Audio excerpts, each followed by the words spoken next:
Hello, boys and girls, lads and lasses, and welcome back to Let's Talk Geeky with a full house. Alec, Colin, Roman, and Wendology. Hello. Hello, everyone. Good evening. Yeah. So, anything fun happened this week? Not particularly. That's always such an awkward question. I don't know where to go. And good night. Oh Lord! I caught the episode earlier a couple of days ago that was basically Gene Ward was in Andromeda SG-1. Well, you've got because with the guest stars, you've got of course you've got the Doctor.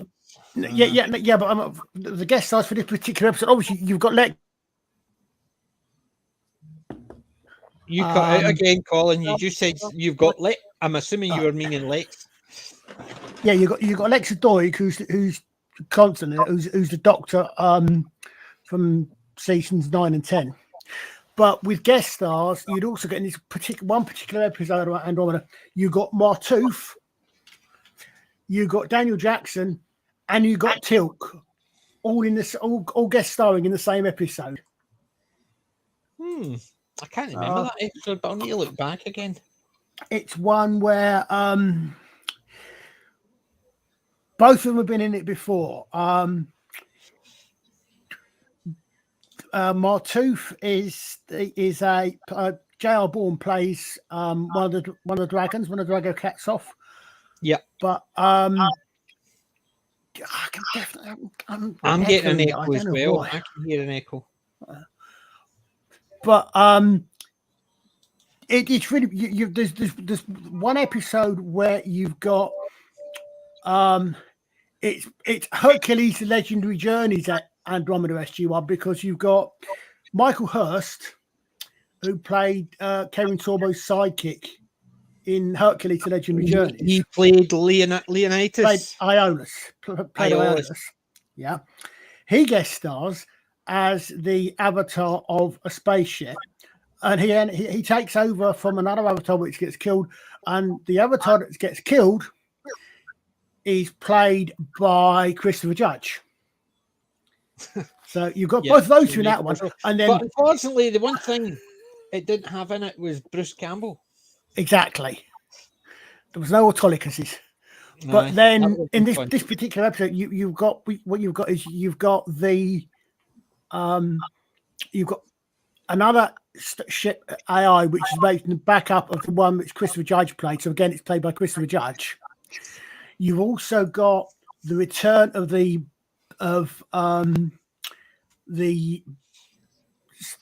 is it spoilers for series that's 20 years old? No, there's no such thing as spoilers for Andromeda. Nobody watches it, so get them to watch it.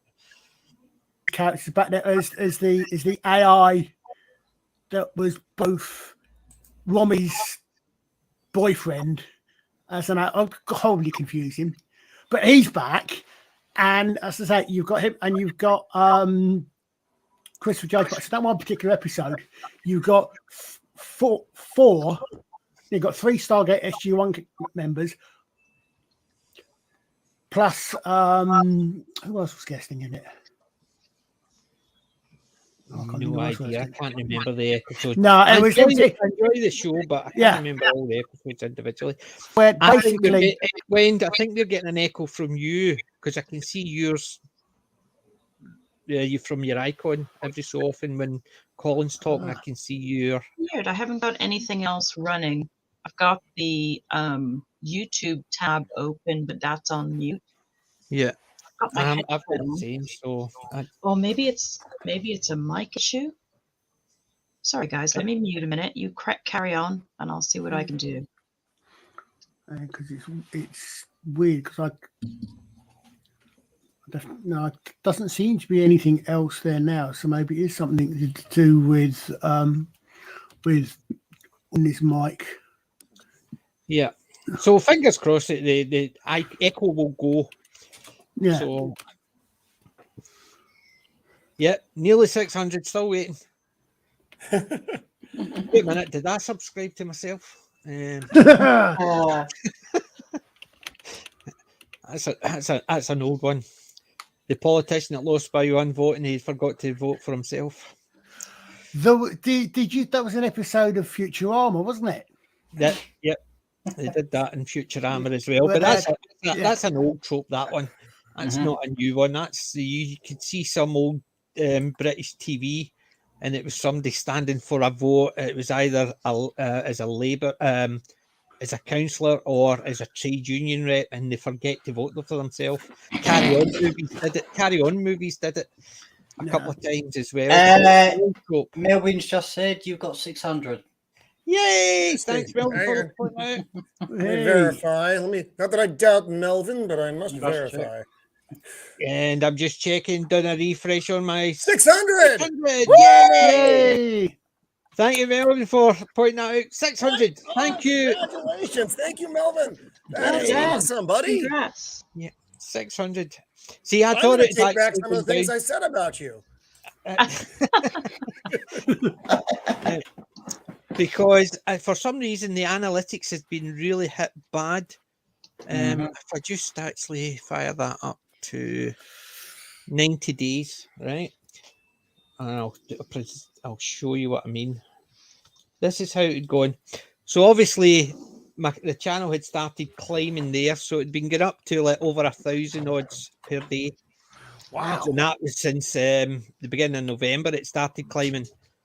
And then the December bump was starting to go there. And then the Christmas bump was there. And then suddenly, whoom, 10% of what had those 2 months leading up to it. That is crazy, man. Yeah. Even when way back here, it's higher. It's 10% higher at the beginning. It's leading up to that. But look at that.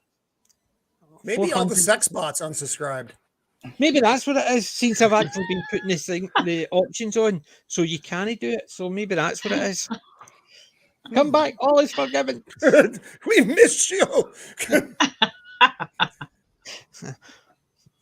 But wow. I don't know what it is. It's something, but I've seen a few guys basically posting up saying they've lost like 50% of their views. Yeah, I've seen the same on other channels. Are they supposed to be changing their terms of service again?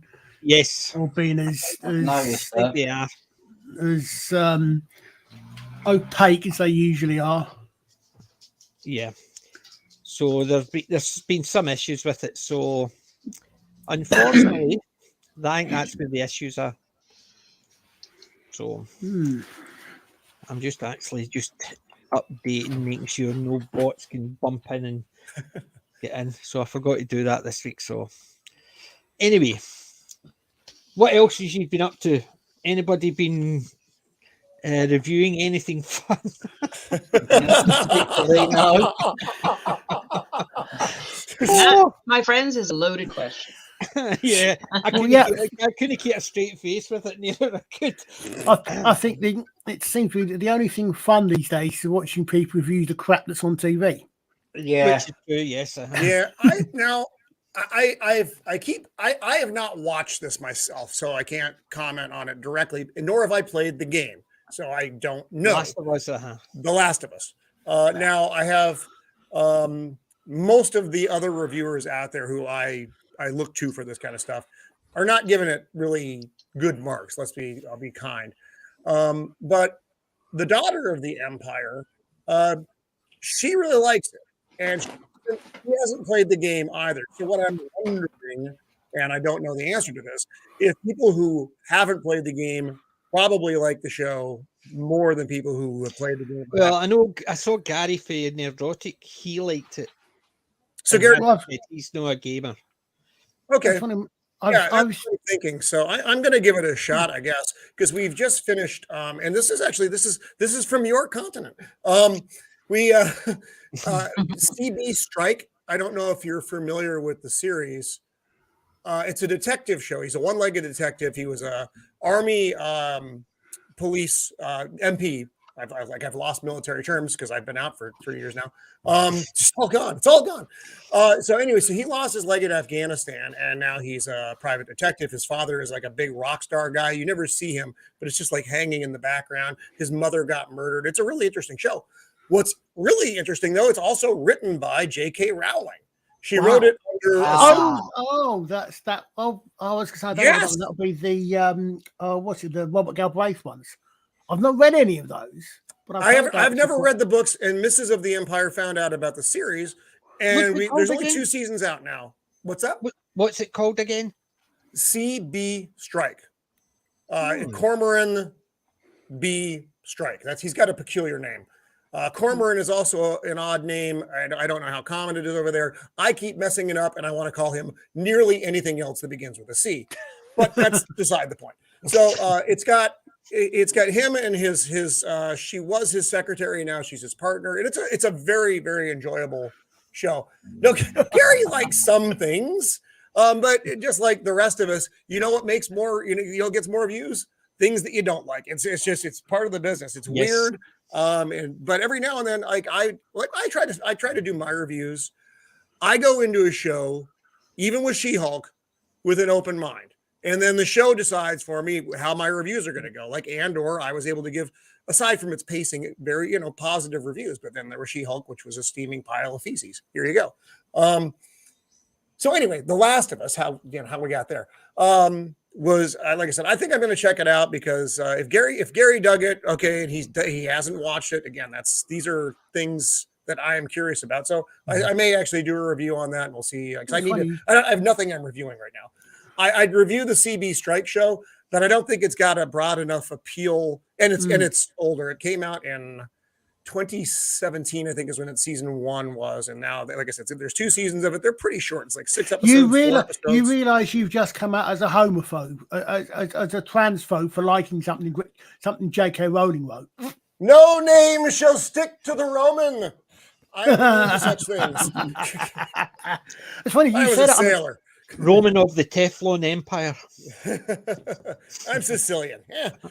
You're all good with that and stuff. Me. So, J.K. Rowling, CB Strike, Last of Us. I think that's the circle of shows that I've been through. Well, and then, like I said, go ahead, Colin. No, I was it's funny because I've seen a lot of I watched about 10 minutes of someone's review of The Last of Us. The worst I've seen, I think, is it being described as mid. I've not seen anybody, and I've not seen headlines for any videos described as particularly bad. A lot of people seem to describe, as she said, the show itself as reasonably good. Yes, it's not too woke, as was the common. Okay. I think, the moment, but they've got no confidence that they won't change in a dime, as they say. Well, and you don't know because they suck you in and then they punch you with the woke. So I don't know. I don't have a lot of investment yet. There's only a couple episodes out, so I can watch it, and then if I don't like it, then I haven't lost freaking 6 to 8 weeks of my life. Yeah. Do you know one I enjoyed, and it was a fairly new one? Well, it started in 2017, I think, and it was The Last Ship. I saw that. That was cool. I have only seen a couple episodes of it. That's when they're still wearing the stupid aquaflage uniform, as we called them. But I've heard nothing but good things about the show.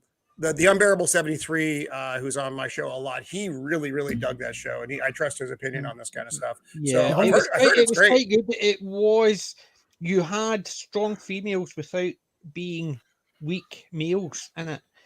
Yeah. And considering it was made, I think it finished in 2019, was the season 5. And I quite enjoyed it. I was surprised I enjoyed it. Somebody had recommended it to me. Well, 2 people had recommended it to me, and I thought, I'll give it a go. And the first season was quite good. And the reason behind it was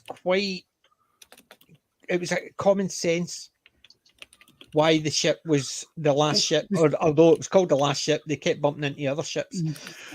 There's a I'm not seeing all of it. I might try and get back into that. But there was a John Ringo wrote or has co-written a series of novels called Dark Tide Rising, which is similar setting. It's not a military ship, but it's a similar setting where you get it's a zombie survival thing, and they spend a lot of time actually going around on a ship with military personnel as well, which is actually not a bad series. But you're saying, when I was thinking, I think there's going to be three groups of people, if you like, when it comes to the Last of Us TV series. Mm-hmm. There's going to be people who like the film, who enjoyed the first game, and hated the second game, and therefore they're probably not going to want to watch it. There's going to be people who've not seen it, never played the game and don't know anything about it, can probably watch it. And there's going to be people people like me I've never played either of the games, but I know. I lived through and I watched a lot of the fuss about the second game of the game out. So I think the problem for a lot of people is going to be with getting into that series is we all know where it's heading for. We shouldn't see the goals through this, but we all know. Anybody that's involved that's followed the controversy around the second game knows knows what's going to be coming. Unless they deviate so far from the game, it's no longer anything to do with the game. Right. So, it's a little bit like doing a sort of any prequel series, in as much as we all know where it's gonna end up. See, that's why I don't really watch new stuff. Yeah. And this new stuff I watch is complete new stuff. I very rarely now watch anything that is still showing because I have got zero trust that they'll not change it. You look at up to season 3 of Orville, great.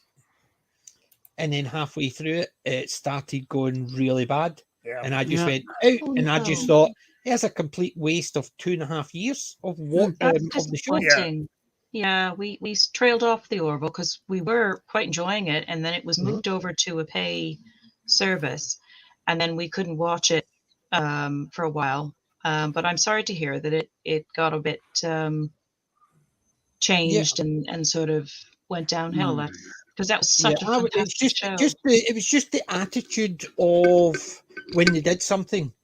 Like, for instance, they went back in time and brought him back.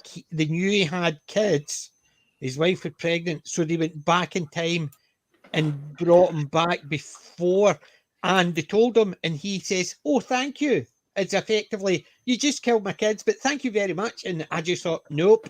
The whole, it wasn't a case of there was a strife about, you realise you've did this. No, he was quite happy. Thank you very much. You did the right thing.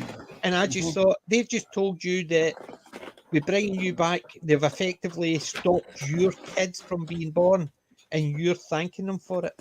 Yeah, not so subtle messaging there. Not so subtle messaging at all. And the time before that as well, it wasn't a case of, like, the girl who played Topa doing the detransition, and it's their parents.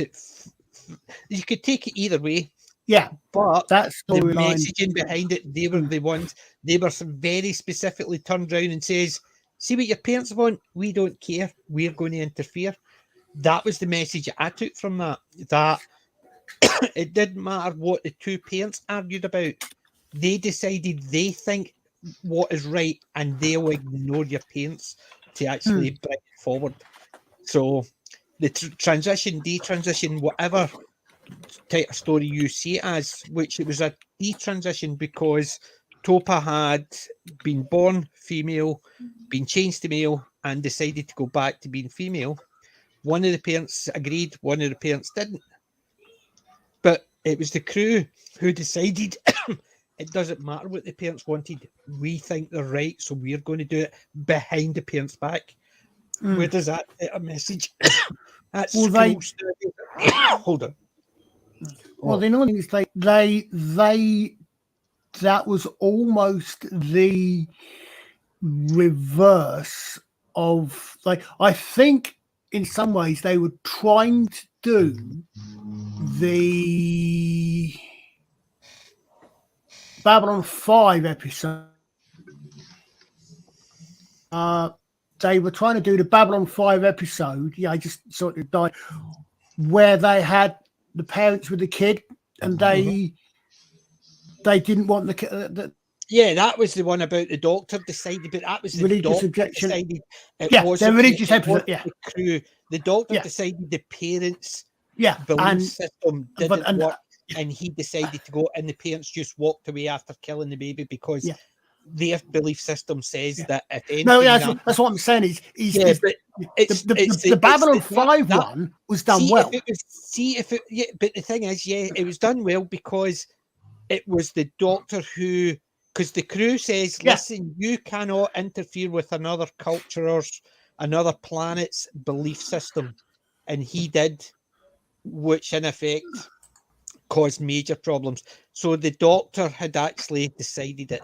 This one, it was the crew behind everybody's back decided that they actually decided that they were right, and the parents didn't matter if they were right or wrong, they were taken out of their hand. And that's the part, the message. Yeah. It was a case of we're important, the parents aren't, and we'll decide what's done. And where does we see that? Schools nowadays, where they're actually saying, we'll do things. And that, to me, the story was good. The girl who played Topa was the best one in that, because she played both parts, or she played the male side and the female side very well. But it was this message behind it. And then they followed it up with the next one where they go back in time and effectively, we just killed your kids. Oh, thank you very much. That was really good. I would have done the same myself. Really. And it was that whole attitude. And I thought, oh my God, it's gone down. I just basically stopped, and that was it. And you saved me from wasting 2.5 years or 2.5 seasons. Yep. And now I've decided I ain't watching anything until it's completely done and I know where it's going. Yeah. Wendy, are you still watching Supernatural? We are indeed. Yeah. We what never season are you on now? We are on trying to think. I think we're still on 9. We're getting to about the midway point of 9. We got a ways to go. What's going on in season 9? What's the story arc? Oh, that's wonderful. Well, the boys did have Crowley sort of chained and stopped from doing anything by a pair of like the handcuffs that had the symbols on them, where he couldn't really break away. And then just trying to think. Oh, the Archangel Metatron has basically gone rogue and causing all kinds of mayhem, and did something in the to Castiel, took his grace. All the angels fell from heaven. Cats and dogs living together. You know, yeah. That's a good. I all the seasons have a problem that it ran as long as it did, but I thought each season was good. Some of them were better than others, but I thought all the seasons were good. And yes, they do revisit a lot of the same material, but I didn't mind because I enjoyed these characters so much. Yeah, we feel exactly the same. We're really, really enjoying the characters. Sorry, Carl. I was going to say, you got a show that's 15 seasons long. You're probably going to do some revisits, aren't you? Well, exactly. But the way that they're done as well, and that's what's so impressive about this show so far, is like Roman said, they can revisit different types of monsters and different types of tropes, like for instance, and themes. I mean, we're right in the middle of a Sam and Dean fallout. They've fallen out again. That happens fairly frequently, but it's handled well each time. Just as long as one of them doesn't go away and marry an actress, because then the fallout will be really bad. Yeah.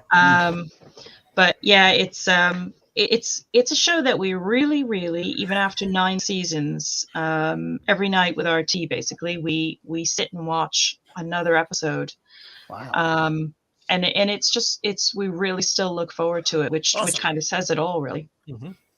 Yeah, I was sad when it ended. I'm going to ask a question, and I don't know if anybody on this panel will know the answer to it. I don't, and that's weird. Did they start that Winchester show yet? I haven't. I've been deliberately kind of avoiding looking at 'Cause I anything because even though it's don't not know. it's a new show, the dialogue around the fact that it's a new property in the supernatural universe could lead to spoilery for the end of the True. so I've kind of just like, woo, turning the Okay. wheel, going Yeah, the other way. you don't want to hear the news story based on so and so Yeah. dying, and you go, oh, Yeah, I'm not, it is what it is, but it is interesting. And like PJ said earlier, we're kind of really put off anything new. So I gotta be honest, I'm I don't feel like I'm missing anything, not knowing what's going on with the new show. I hope it's good. I hope it does well. But yeah, we're just like totally enjoying the new show. But it is cool, they've got something new in the works. I just hope they handle it. Well, I mean, it was well. because the CW had that property, if I'm not mistaken, didn't they? Back originally, I watched it. I didn't watch it live. I watched it on Netflix after most of the seasons had gone through. So it makes me concerned, one, because the CW is a hot financial mess. So it depends on what the studio heads decide they want to do as well, because if they don't think it's gonna, but that was like their only show that was a moneymaker for them at all in a studio that really didn't make any money. So the Supernatural was like that one property that was, worth a crap to them. So I don't know. And I don't know. And you're right. I don't know how to think about it going forward though, because I worry about what they're going to do to characters who I am familiar with, because I know the premise of the show, and that's like prequel-y stuff I'm not a big fan of, but nor me, yeah. So who knows? But I don't have cable, so I don't know when things are necessarily coming out that are on a network like that. Yeah, and I was just responding to something Melvin popped in the chat, which you just tied up, and that is that we are still enjoying the show, but I totally get where you're coming from, Melvin, and I think from our point of view, it's been easier to push through areas, or storylines that have been a little bit, sometimes all right, here we go. We've been able to push through those a lot more comfortably because we are just really, really enjoying these characters so much. But I think it's a very personal choice. It's a very personal decision. So I think it's like with some shows, like with Buffy, towards the end of Buffy, I started getting really like, oh, come on, man. And I absolutely adore Buffy. But I was a little bit, it was a series that I think should have maybe ended a little bit sooner than it did, although I take nothing away from it. The quality stayed.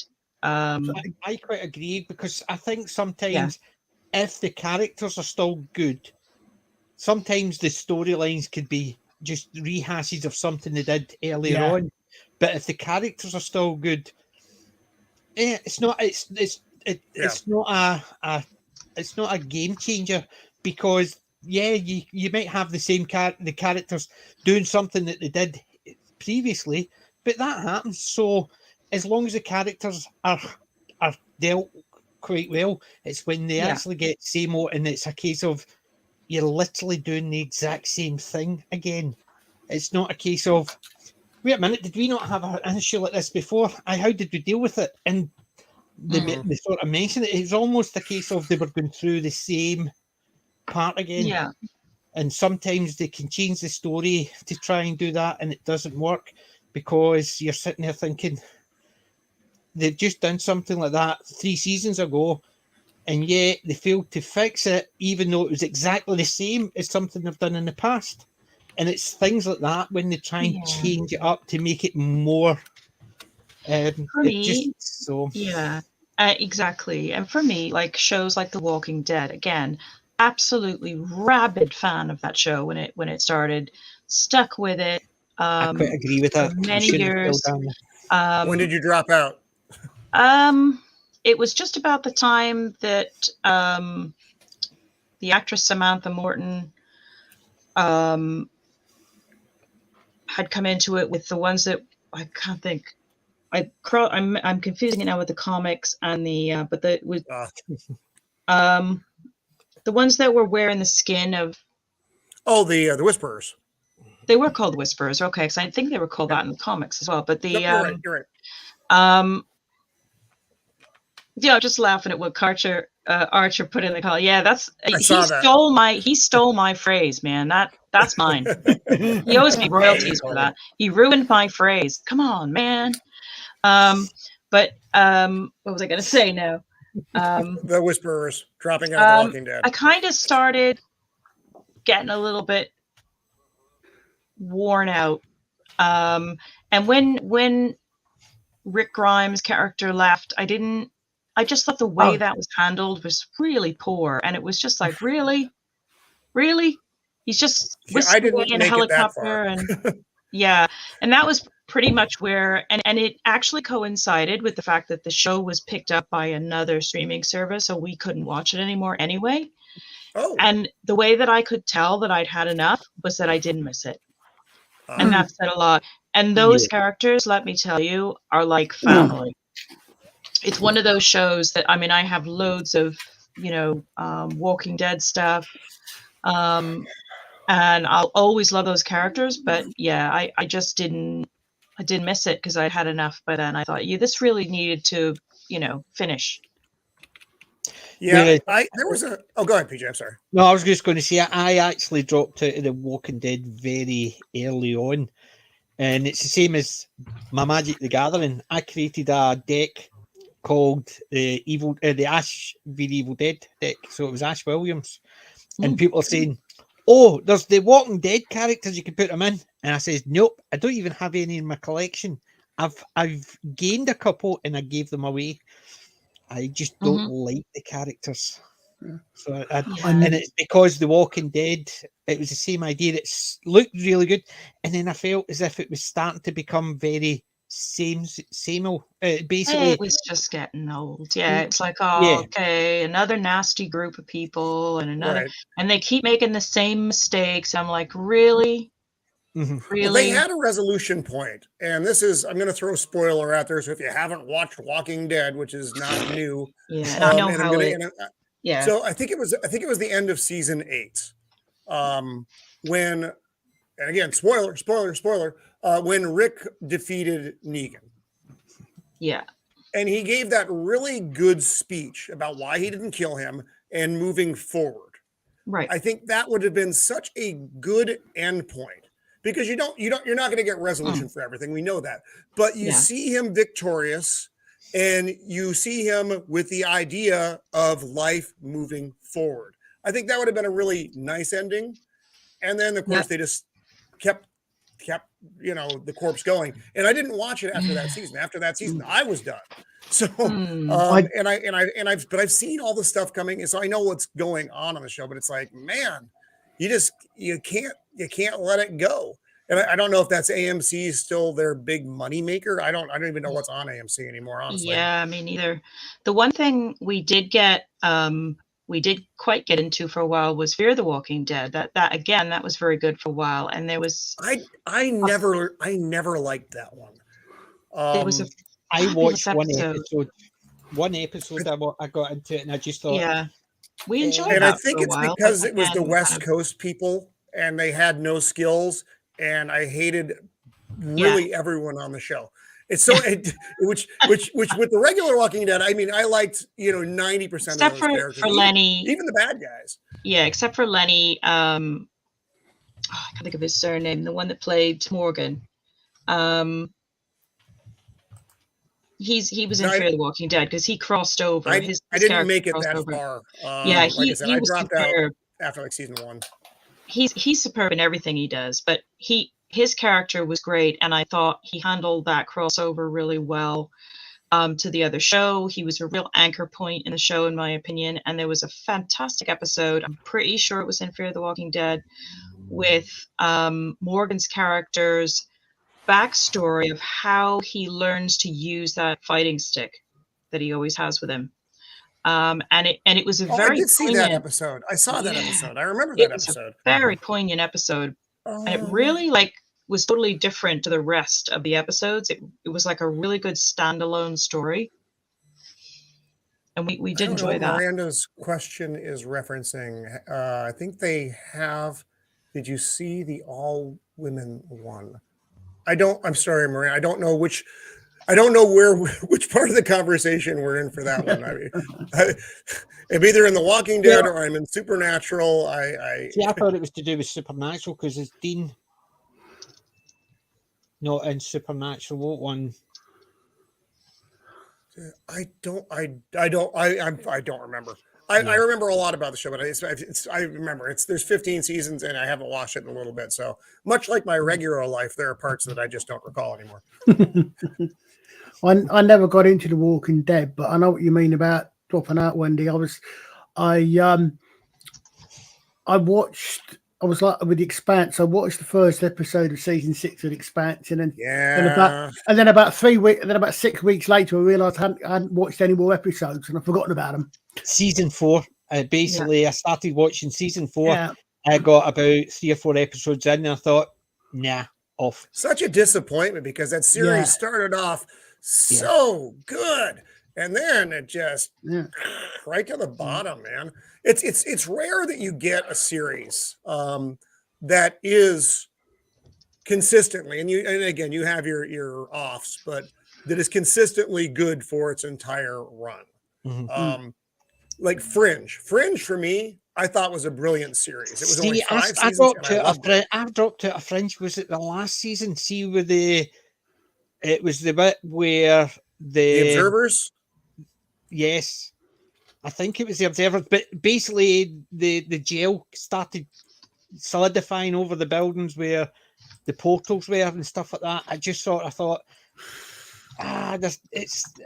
Why did everything have to be world ending? And I think it was getting to the point where things were happening. It was the same as Primeval. It was really good up until a set point, and then it was on a case of, there's these ones from the future that go back into the past and destroy this and do that, and they're going to come here and they're going to destroy the world. And you're sitting there thinking, it was a show about portals to the past. And dinosaurs would come through, giant bugs would come through, things come through from the past, yet suddenly they've gone into the future and there's these things that are get into the past and they're going to destroy the world. And you're sitting there thinking, could they not have just continued with the interesting concept? And it's the same idea as Fringe. I like the idea of the two realities stepping across, but then it just seems to be going to this, the world's going to end type thing. And I thought, I just don't know. It just lost its interest. Really, see, I really like that storyline. I thought it was because it was so different with the Observers, and you still did go back and forth a couple times between the universes, or maybe even just once. But I loved it. I loved it. But that's what I'm saying. It's just I think I just got to the point. There was just so many programs on that suddenly it's going to be world ending, and it's a case of. It had a really good premise. It could have been world ending for that one family. It didn't have to encompass the whole world coming to an end. They needed that level of threat though, and with the Observers as the antagonist. Coming back from the future, taking over our reality. Although then you get into time travel stuff a little bit, which is always confusing and paradoxes and disagreements. But I still enjoyed the bigger story. And Melvin Deeply was talking about the X-Files. I loved the X-Files until for me it was when Mulder left the first time. Yeah, and from there on, it was a. Didn't it matter if they brought in the T-4000? Yeah, exactly. It's like Robert Patrick, and he was okay, but it was never the same. And then Scully left, and then for a while you didn't have Mulder or Scully. You had Terminator and some other lady who I don't remember. And then they brought X-Files back. Yeah. They did those weird off seasons. Like season 10 wasn't that long ago. And yes, I do own it. I bought it because of one episode that I really loved, and that's the one that has the reptile guy who comes out of hibernation and basically he's wearing a suit like Darren McGavin had in The Night Stalker, and he's just a weird dude, and he's fun. But that was a good one-off episode. But Well, I've got the X-Files full 10 seasons sitting there, so I have, and I got season 10 just for the simple fact is I had everything else. Completion. So That's why I bought Swamp Thing. Same reason. I wanted to have the Justice League Dark, and now I have where is it? That one. So now I got Swamp Thing. The only thing I can't find is a Zatanna action figure that isn't going to cost me one of my organs, because those things are expensive. No wonder. And McFarlane hasn't done it yet. Everybody wants a Zatanna sitting in their shelf and a figure. The only one and a figure. The only one I can find is like the DC Direct version, which is not the same scale, so it's a problem for me. I want McFarlane to make a Zatanna. So Todd, if you happen to be watching the show today, please make a Zatanna figure so I can complete my damn Justice League Dark. Nerd problems. I watched the X-Files up until I think it was season 5. I didn't watch it from then onwards because I got the impression you had to watch the X-Files movie, and I never saw the X-Files. I didn't see the X-Files movie for years, so I did go back into dude. Oh, the movie was not good. No. I did not like the film.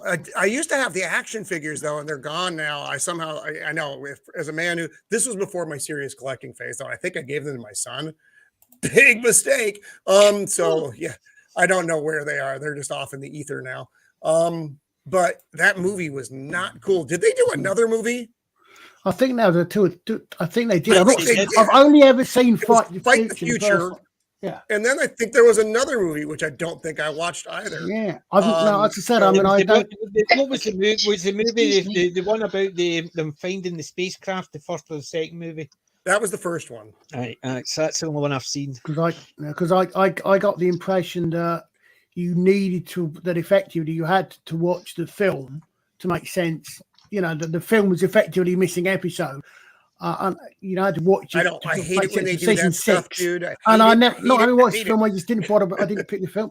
And I don't think I've ever seen off the top. I've never X-Files. Again, it's not something I've rewatched, but I don't think I've ever seen anything after. I've seen Fight the Future, and I think once. Yeah, they did that with Burn Notice. There was a movie in the middle of it, and it was they introduced the movie as episode 1 of season 5. It was the story of Sam Axe. So it was a Bruce Campbell. It was basically Bruce Campbell. It was going back in time. It was basically him starting off with why he got kicked out of the Navy. So it was a story. I've never seen Burn Notice. I've heard it's a really good series, but I've never seen it. Burn Notice is superb. The very last episode, I think the way they did the finale was a bit, but the whole show was great. Bruce Campbell was fantastic in it, and the other two were really good. Even the mother was one of Cagney Lacey. It was Tyne Daly. She was good in it. She was They had the two of them in it at one point. The two of them were playing against each other. Cagney and Lacey were playing against each other. It was really good because one was a wee mousy office worker, and the mother was obviously the other thing, and they had her blackmailing her, and it was really good to see the two of them who had worked so closely in Cagney and Lacey playing against each other. It was really fun. So Burn Notice, I would definitely recommend that. I think that's one of the best that type of genre of somebody losing their ex-CIA. I mean, it's like I've got a specific set of skills, and he uses them to help people, but he just needs money, because that's it. He just needs money, but he's good enough that he doesn't want to just go out and do the kill people that people keep offering him money to do. and stuff like that. So it is good. I enjoyed Burn Notice. I thought it Is was that really on anything right now? I'm sure it is. So I don't want to have to buy another thing. I keep buying things. Mrs. The Empire's growing weary of my buying things. I don't blame her. I actually just I bought a Predator book. I just bought a Predator book. This isn't. I actually don't have anything for pick of the week. Do you know what your bookshelf needed? It would always improve it. Yes. I actually have one up here, but my regular bookshelf. Yeah, I didn't. It's an Aliens versus Predators story. But it was something new that I hadn't seen. So, and it was yay thick. But I was able to get it on eBay for less because I go to the bookstore. This is the terrible thing because I hate big corporations, but yet that's how I get my stuff most of the time. But books, I go to eBay for 90% of the time, and I can find them there for a pretty big discount. Yes, I do the so, same. Waiting for that to show up so I can add that to the pile of books that I'm not going to read. But it's a joke. I have this stack of books and I say, man, I think I'll enjoy that. And then I get it. And then I have this like on my bedstand, there's this pile of books because I'm dumb. Oh, trust me, I know exactly how you feel with that. I've got so many books. You think, oh, that looks really good. I'll look at that. And then you never get into it. And, we buy books. And Supernatural. Okay. Oh, I did see, I remember that. Miranda, I do remember that episode because what I was worried about, and I don't want to, I'm not an atheist, but I was worried they were going to come off with a spin-off of the show based on that episode and those characters, and that caused me some concern. It didn't happen, and I was grateful for that because that would have been a wrong turn, just like every time they do something like that, because they've never executed it in a way that actually fans wanted to see. I'm talking to you, Ghostbusters 16, once again. I try not to mention Ghostbusters 16 else you're getting bounced. That is a awful thing. So it is. So I've been watching, as you know, I've been watching Attack on Titan, and I'm finding it, I want to complete watching it, but it is weird parts in it. It is. They're now going back and explaining the history of the Titans. In effect, it was just a medieval world. And there was one country against another. And they were hunting a wee girl, and she goes in and falls in and becomes a Titan. And then because of that, she becomes a slave of the king. The king. It's basically the whole. It's explaining how the Titans came in. And it's weird, but it's good. It's one of those things. How many 4 seasons. Okay, so not too bad. Because we were season 4 has got 26 episodes. Wow, that's a lot of episodes. Yes. It's not hard. Like we were talking about on my show the other night, groundbreaking comic stuff. But we started talking about some anime things, and then the Fist of the North Star came up. Yeah. And apparently there are like 800 episodes of this thing, and I tried to watch some, and I couldn't even. That's a lot. I don't know if I'm going to live that long. I don't want to start something, then die, and then then it's just over. It's just a lot. Yeah, I mean, only got to 799. Well, even like Supernatural. I mean, because their seasons are long. They're like 24 episode seasons. They're lengthy, and there's 15 years of them.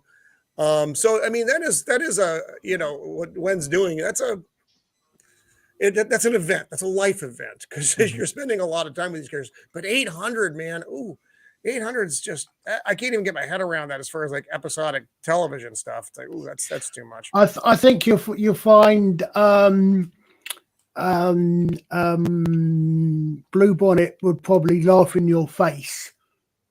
800 and raise you Dark Shadows. Has that got 1,500? That's probably got about 8,000 episodes. Dark Shadows has about 1,100 and some odd episodes. Yeah, that's a lot. I'm about halfway through it. It's brilliant. It's great. Was that a daily? Was that a daily series? Series. I actually. Okay. I've never never like a actually soap opera except with a vampire. Yeah, I've not seen the originals, but I'm. there, Carl? dislike. There you go. I did not dislike the Johnny Depp movie, but I don't know the series. I never saw it. I didn't bother. Oh Never yeah, saw the it. Johnny Depp movie is fingernails on a blackboard for me, but that's only Okay. because I just became so enamored of the original Dark Shadows What- TV series. What But the actor that makes the series for me came into it not at the very beginning. He was brought in by oh god, my brain is so. What's the producer's name I don't know. of Kolchak and Don't ask me Dan on that. Dan Curtis. He was brought in by Dan Curtis because the show's ratings were starting to dip. Because it was always a gothic soap opera that had like a sort of a I think the first episode. spooky edge to it, but it didn't actually have any monsters or anything yet. And he brought in an actor to play the role of Barnabas, a vampire, and it was played by the actor Jonathan Frid, who as soon as I started watching him in that, I instantly became one of my favorite actors. So yeah, it's a big ask to get through the whole series, but Yes. it is really, really addictive. But it's not for everybody. It's not for everybody. It's definitely of its time. On the other hand, I have listened to some of the Big Finish audios Of the Dark Shadows. of Dark Shadows. Yeah, I heard they're Including good. I haven't heard any. They did a couple of spin-off box sets Yeah. based in the 1970s detective shows. And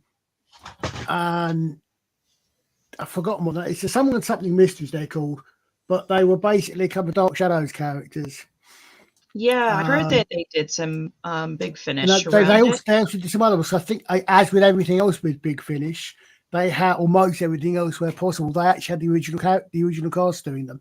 Because I've got a feeling they've also got a couple of audio books based on the series as well. Yeah, it depends on the cast. There are some cast members that are still with us. Sadly, Jonathan Frid is no longer with us. But there are several, that are still around, and they even did a Dark Shadows during the height of the COVID pandemic, when everybody was sort of discovering Zoom and everything else. They did a whole Dark Shadows reading, I think, of I think it was Christmas Carol. I think they did like a theatrical reading of it.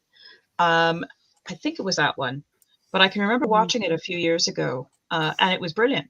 And a lot of the actors, and again, since then we've lost at least one of the actors that was still able to perform in that a couple of years ago. So there's not too many of them left, unfortunately. Tony and Cassandra Mysteries, I think, is the series I'm thinking of. And I think that the Very nice. Is that your complete collection?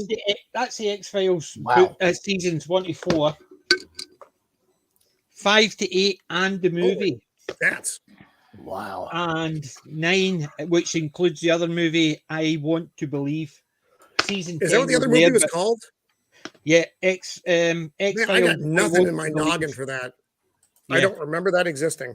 The first one was just called X-Files, the movie. And the second one I thought it was called Fight the Future. I think it was subtitled Fight the Future. Okay, because that's what I remember it as. Yeah, I remember the second film. I just don't even remember that coming out. I must have just lost interest by that point, which is too bad. The X-Files, I Want to Believe, David Duchovny and Gillian Anderson re-team to unravel a bizarre case right out of the X-Files. So that was the movie that I That's Want not very to Believe. descriptive. Re-team. It's got a bit, but that's how it starts off. Re-team. Rather than saying team up again, the re-team. Yeah, I mean, so whoever actually even wrote the descriptor of it is sitting there thinking, are they writing out the X-Files? Re-team. Never heard that expression at all. So I think what you're saying about going back slightly about the Dark Shadows movie links back to something that Roman was saying early on when you're talking about the Last of Us series.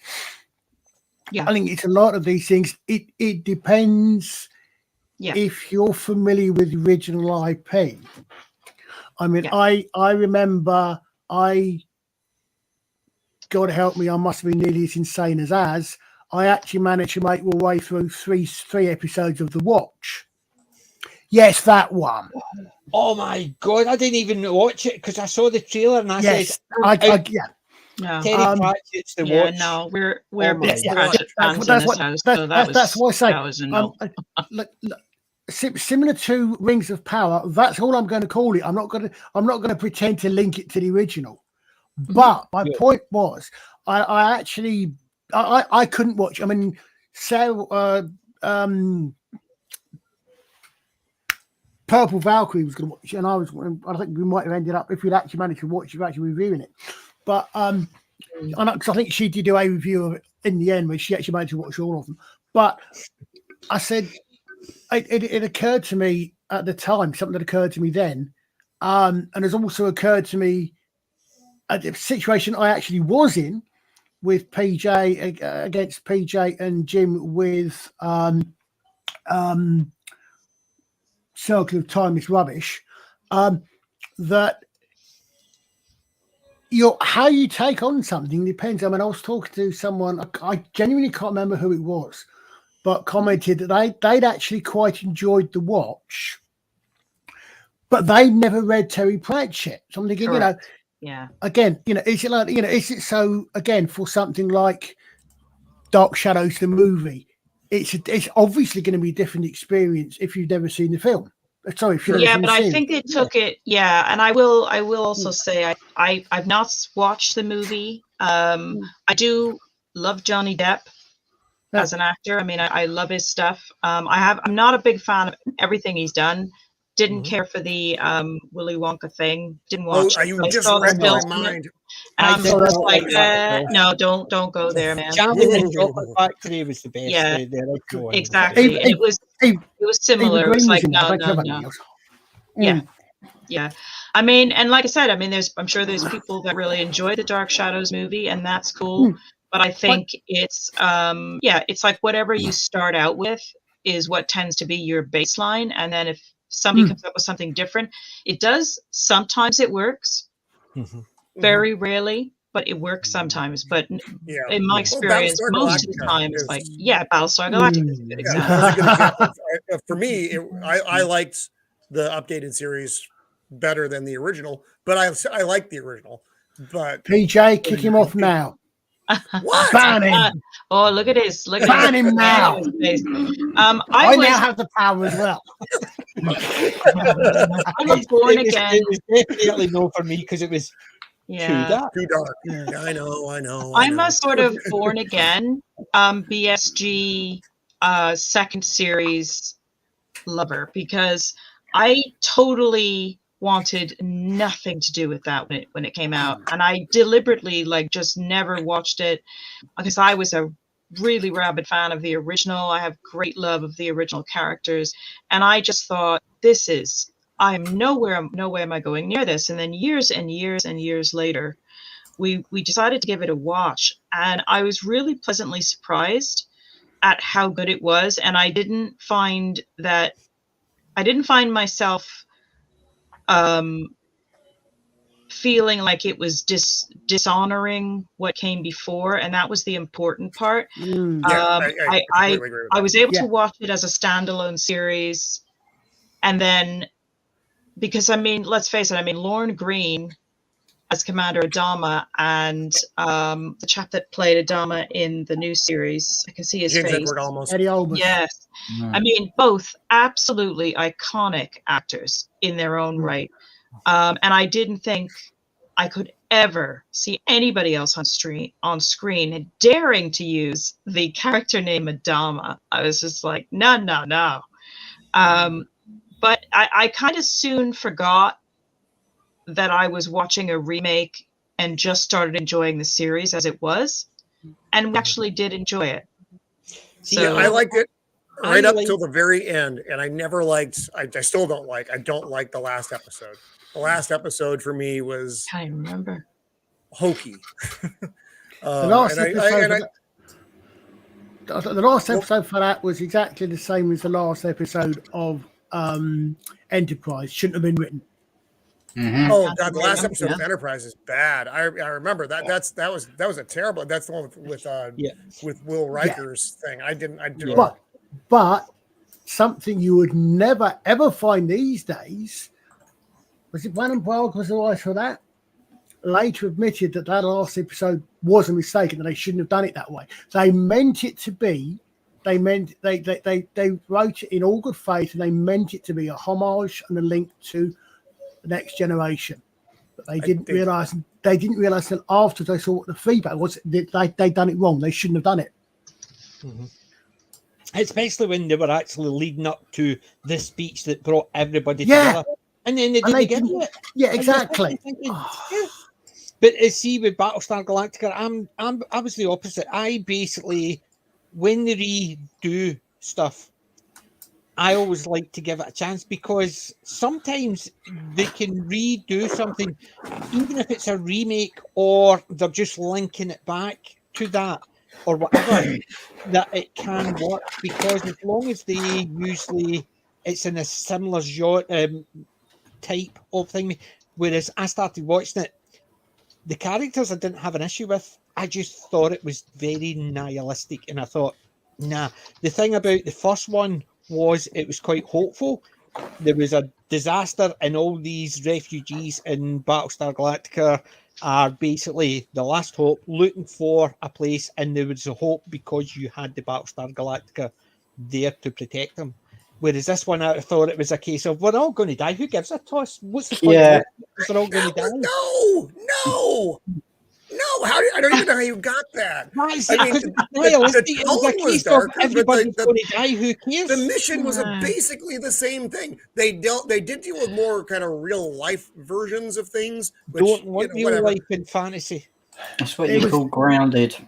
It was very deliberately done. I remember it was. I didn't have an issue with it. That's what I'm saying. But for me, I just thought the way they were going down, it was a case of too dark. Everybody's going to die. I don't care, and that's why I just walked out. But you like Batman 66, so I don't even know how to talk to you sometimes. Batman 66. No, but Batman Accept. When you actually realise what I like, I gleam, and you just can't speak to me because you're so awestruck. I understand. I don't understand these people who seem to think that there's been anybody other than Cesar Romero who's ever played the Joker. I don't understand these people. I grew up They're on Batman fantasy world. 66, like literally grew up on it. So yeah, that's in the gene pool. I don't have those fond associations though. You just watch it, you'll get and that's cool. Yeah, that's as a totally child, cool. I didn't like it. I thought it was hokey. Yeah. So funny related story though, which is weird. So my goddaughters have been watching the Super Friends. So I got them into Justice League originally, and they very much enjoyed that. And then I found Super Friends, and I'm like, geez, I wonder if they'll like this because it's a goofier show. Obviously, it's way goofy. Justice League is not goofy.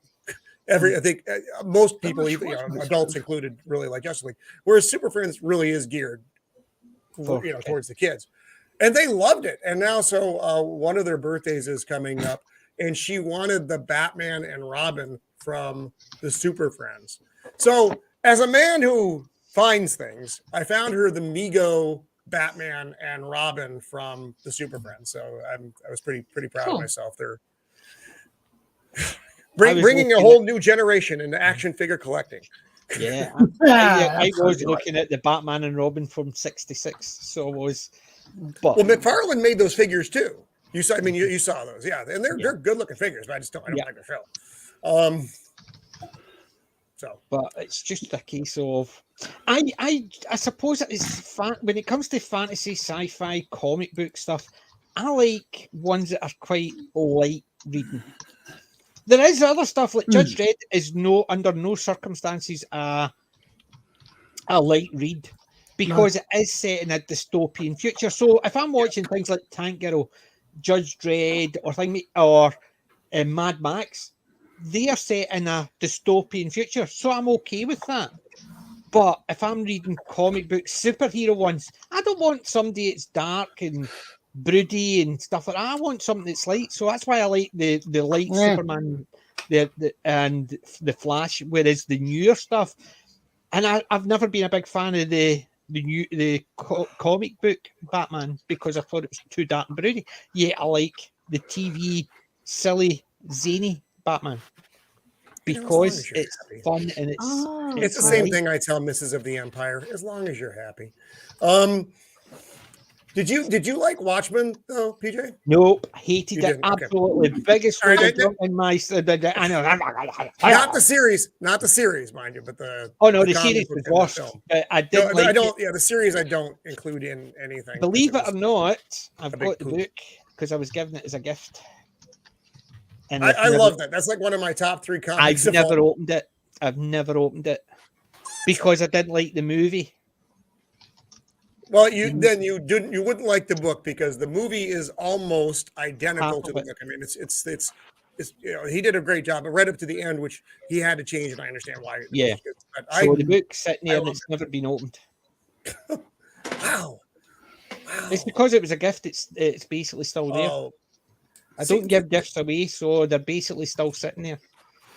Jacob Ironside's out there. He's poking the bear. Fifth Element. Oh.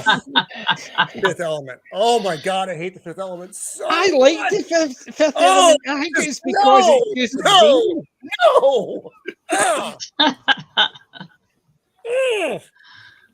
don't know. I liked the Fifth Element. The only thing I disliked about the Fifth Element was the aliens, the big round things.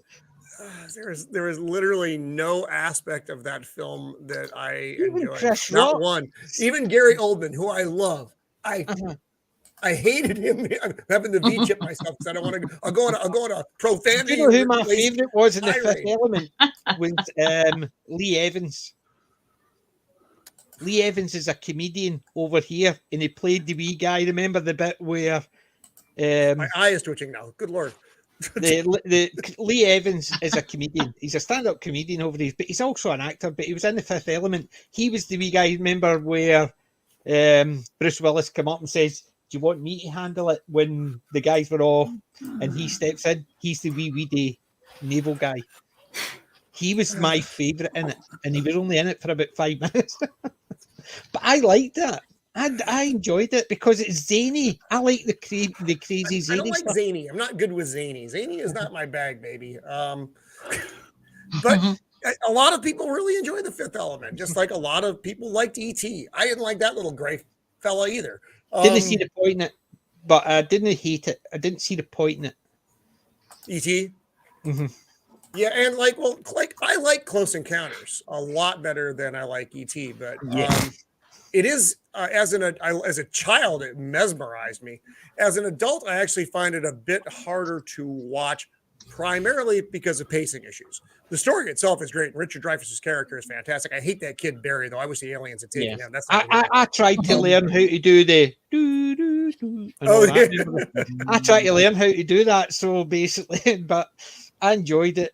But yeah, that was a good alien. But it sort of slows right down, and you're sitting there thinking, "Where's it going? Come on, stop the pace. Somebody just needs to take a couple of minutes here and there just to keep it flowing." Yeah, like I say, it's just pacing issues, but it's fine. E.T. I don't really. To say I hate it is a bit strong. I don't like it though. Yes. Thank you, Shield Ball and Melvin. I just gotta wildly disagree with you on this one. That's okay. I didn't like the Valerian in the City of 1,000 Planets. I thought that one. I don't know that one. Yeah. Don't knew that one. E.T. sucked. Yeah, fellow E.T. haters. It's like now that's a club I can get behind. Yeah, well, here's another one. Well, the problem with E.T. was very definitely a kid's film. It was a kid's film, and it was aimed at kids. So it's a sort of thing that if you don't come as a child and it doesn't grab you, it's going to be very difficult for you to get into it as an adult if you don't have the child's eye view of it to help you out, I think. E.T.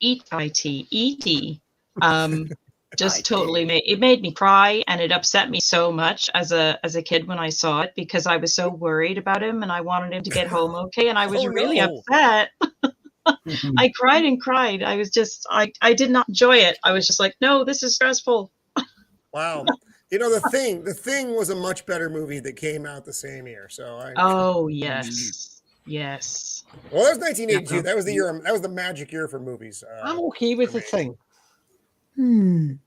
Not such a good year for yeah, baby. I don't like his Virgin Watchmen comic book. Yeah. 1982 wasn't such a good year for the Argentinians. That's only because the Iron Lady kept her eyes on her. Exactly. They made a slight boo-boo there. Yeah, I was a kid. I knew less about what was going on in the world, and I was probably happier for it. But I was in the TA when we were wondering if the German unit's going to get in the TA, you could get thousands and thousands of Smarties for 25 quid. Well, that's the army. That's a Billy Connolly joke. That's a Billy Connolly joke. I do apologise to anybody that didn't get it. That was the. I think that was the army, and he went on to the TA because the TA was because he was in the TA and he did Weekend Soldier, which is the TA's anthem. I am a weekend soldier. Billy Connolly was scared of me. Billy Connolly basically, one of his jokes was talking about you could join the TA and we'll give you £25 a week. And one of his friends says, £25, you can get thousands and thousands of Smarties for £25. So he joined up. It was basically, they were going on about how anybody could join up. Didn't matter. And then they wrote the song for it, and they used that as the TA. Trust me, I was in the TA at the time, and we did sing Weekend Soldier. So you need to watch Billy Connolly. Anybody that doesn't know who it is, Billy Connolly's Weekend Soldier. Yep. It'll be on YouTube, you can guarantee. Hopefully the same one with the army ads, which is what led into it. I think we did the two together, but I can't remember. It's been a long time. I've got them on tape somewhere. That's how old they are. Yep. See, the thing I liked The Thing from Another Planet. Slightly better. It was a lot earlier, but and it's also the same as The Invasion of the Body Snatchers. The second one was better, but it didn't actually. It wasn't. It was technically a remake, but it was done in such a way that it could have been a follow-up to the original. Yeah, because apparently at the beginning of that film, you had the bloke from the original film running around the city. Yeah. Those. Yeah, you're right. Those were both. And for me, The Thing, I do like the 1982 film better, a lot better, because I really used to love The Thing from Another World. It was like one of my favorites. And then something switched in my brain, and I began to watch it too analytically. And then things started. Then goofy parts started to come out. And I'm like, why are they doing that? Why are they breaking the window so that the cold air can come in on the thing? We're in the Arctic. They could just put that guy outside. What are they? And but I did love the professor's jacket. I forget that the bad guy, professor, the guy who was in charge of the place. It was lovely, but he was a prick. But it's still good. I still enjoy the movie. It's just like I like Forbidden Planet a lot. It's very same vein kind of thing. Yeah. See, I find as you're saying, I enjoy a movie, but see if I sit down with my review head on, oh my god! Yeah, it screws you up sometimes. And it's basically you're sitting there thinking, "What the? Why would they? Why did they do that?" And it's because you're enjoying it, but as soon as you start actually reviewing it, you're sitting there thinking, "No, damn me." Damn my Stillwell's talking about Escape from New York.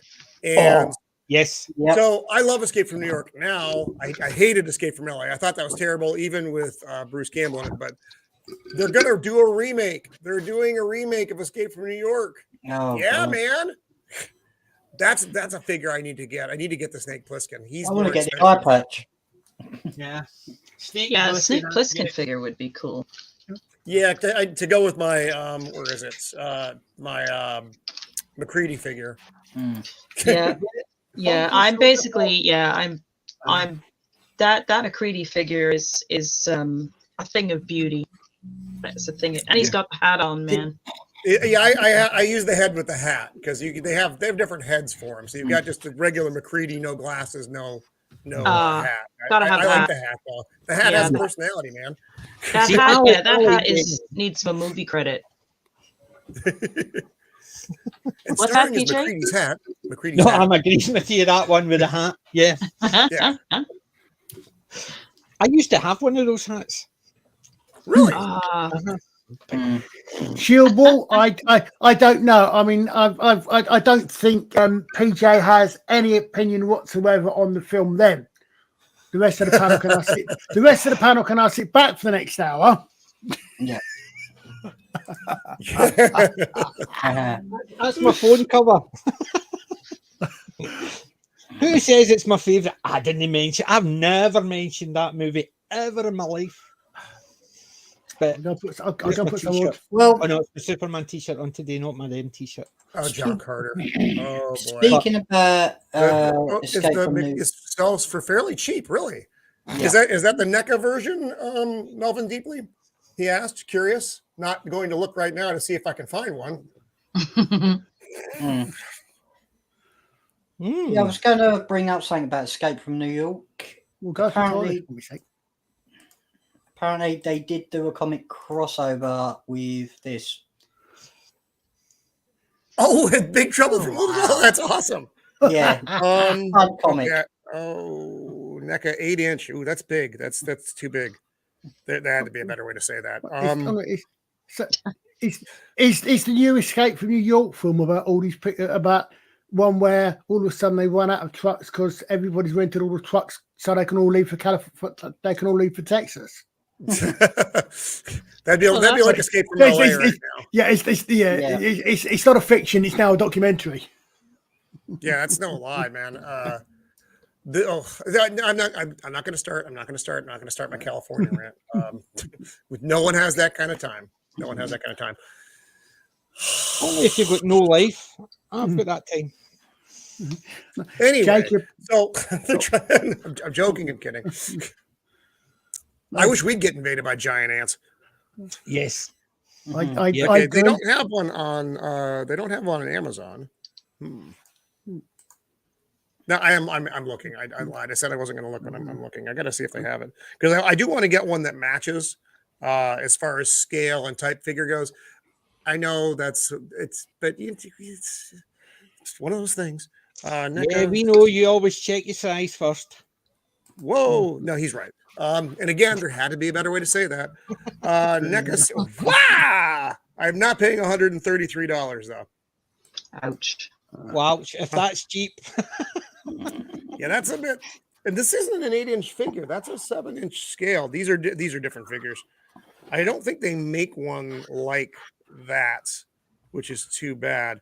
It's more like a I'm going to say doll because the difference between an action figure and a doll is you can remove the clothes from a doll. You cannot change outfits on an action figure.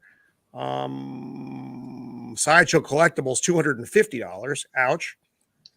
But now I'm looking at NECA's Predator.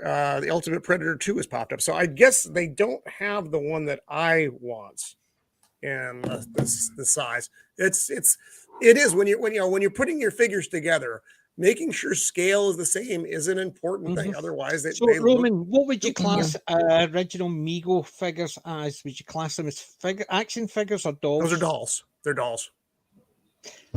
You stay there then, right? No, and it's okay. It's all right. G.I. Joe was also a doll. They called him an action figure, but dude was a doll. We called him Action Man. You called him G.I. Joe. We called him Action Man. But he had interchangeable outfits. It's a doll. I mean, it is what it is. Was here. But the new GI Joes, which are there, those are action figures because it's just a solid piece of plastic that has limbs. So it's I know it's just words, but words are important when you're trying to figure out what you're trying to buy. Yes, Mm-hmm. yes, because I go in and pick up action figures.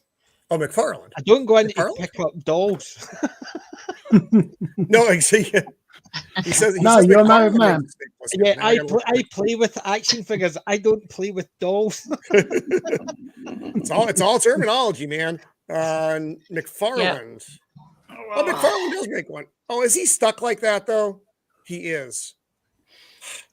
I mean, he's got. I'll pull it up so you can see what I'm talking about here. Give me like 1 sec. So I can find PJ, you speaking about that reference saying I play with action figures, I don't play with dolls. Yes. Harken back to Spaceballs. Yep. Clip. No, sir. I don't play with action figures. I don't play with dolls. They're action figures. No, sir. I didn't see you play with your dolls again. Right. I'm sorry. You can see the concentration in Roman's face trying to click a button. Because I don't want to end up doing is buying something.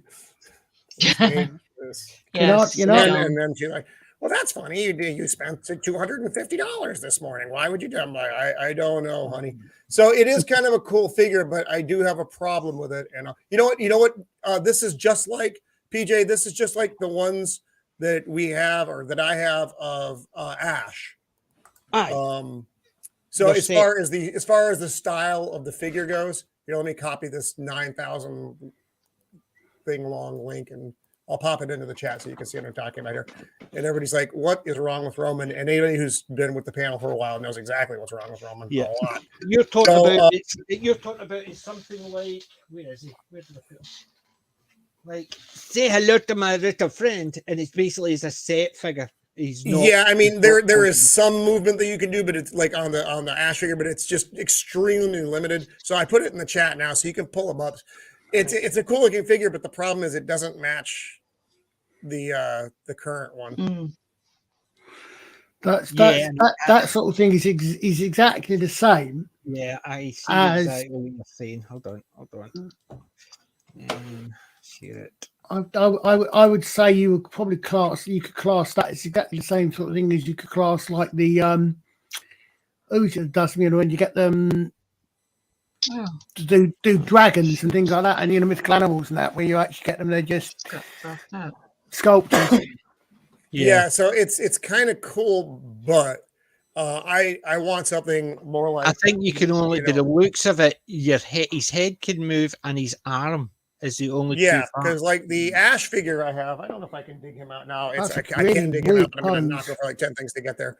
It's very, very similar to that, where he's just like, what can Ash do? His arm can move up and down with the chainsaw. That's pretty much what he can do. I'm getting old. My hip can't move like that.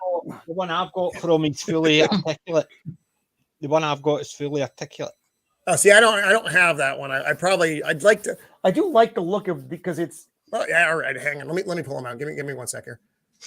Talk amongst yourselves. Yeah. So, I mean, what else? Let's see. What else? Anybody else been mentioning anything fun? G.I. Joe is not a doll. It's not. It's a doll. It's an action man. It's an action figure. I know what they call it, but his clothes come off. All right. So here's listen. I know. I don't know what you did with it, but we never took the clothes off our action men. He had different suits. He had like cool suits. So, like I said, he's it's the same. It's exactly the same style. It's actually from that same set of movie Maniacs. So his arm can like go down, but that's not really, doesn't really do very much. And the chainsaw arm can go up and down, and that's unfortunately about it. Like I said, it is a cool looking figure. The only thing he would put the arm down is if it had the shotgun on it. Yes, which you can, he comes with the Necronomicon stuff. I actually have that up on the shelf, but and that's kind of it. Though, like I said, it's just not like an action figure. It is a lot more. It's not like this one.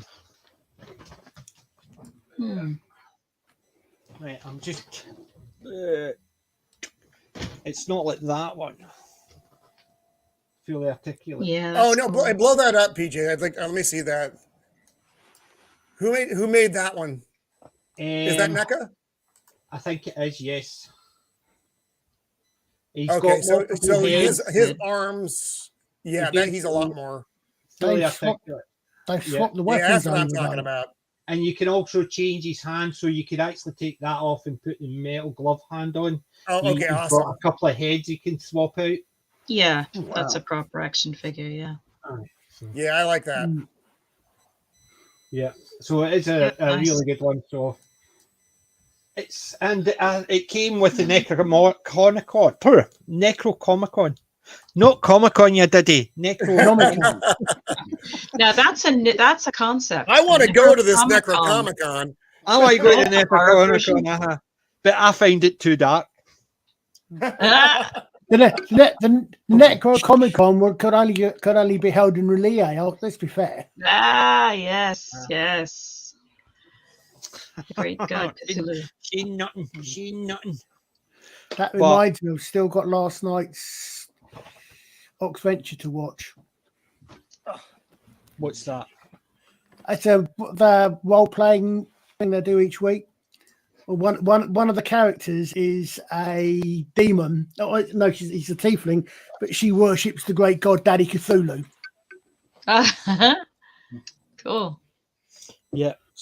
Oh, and whoever asked me, Love me it some wasn't Cthulhu. on last night, so I didn't watch it. Who asked me about the Castles and Crusades?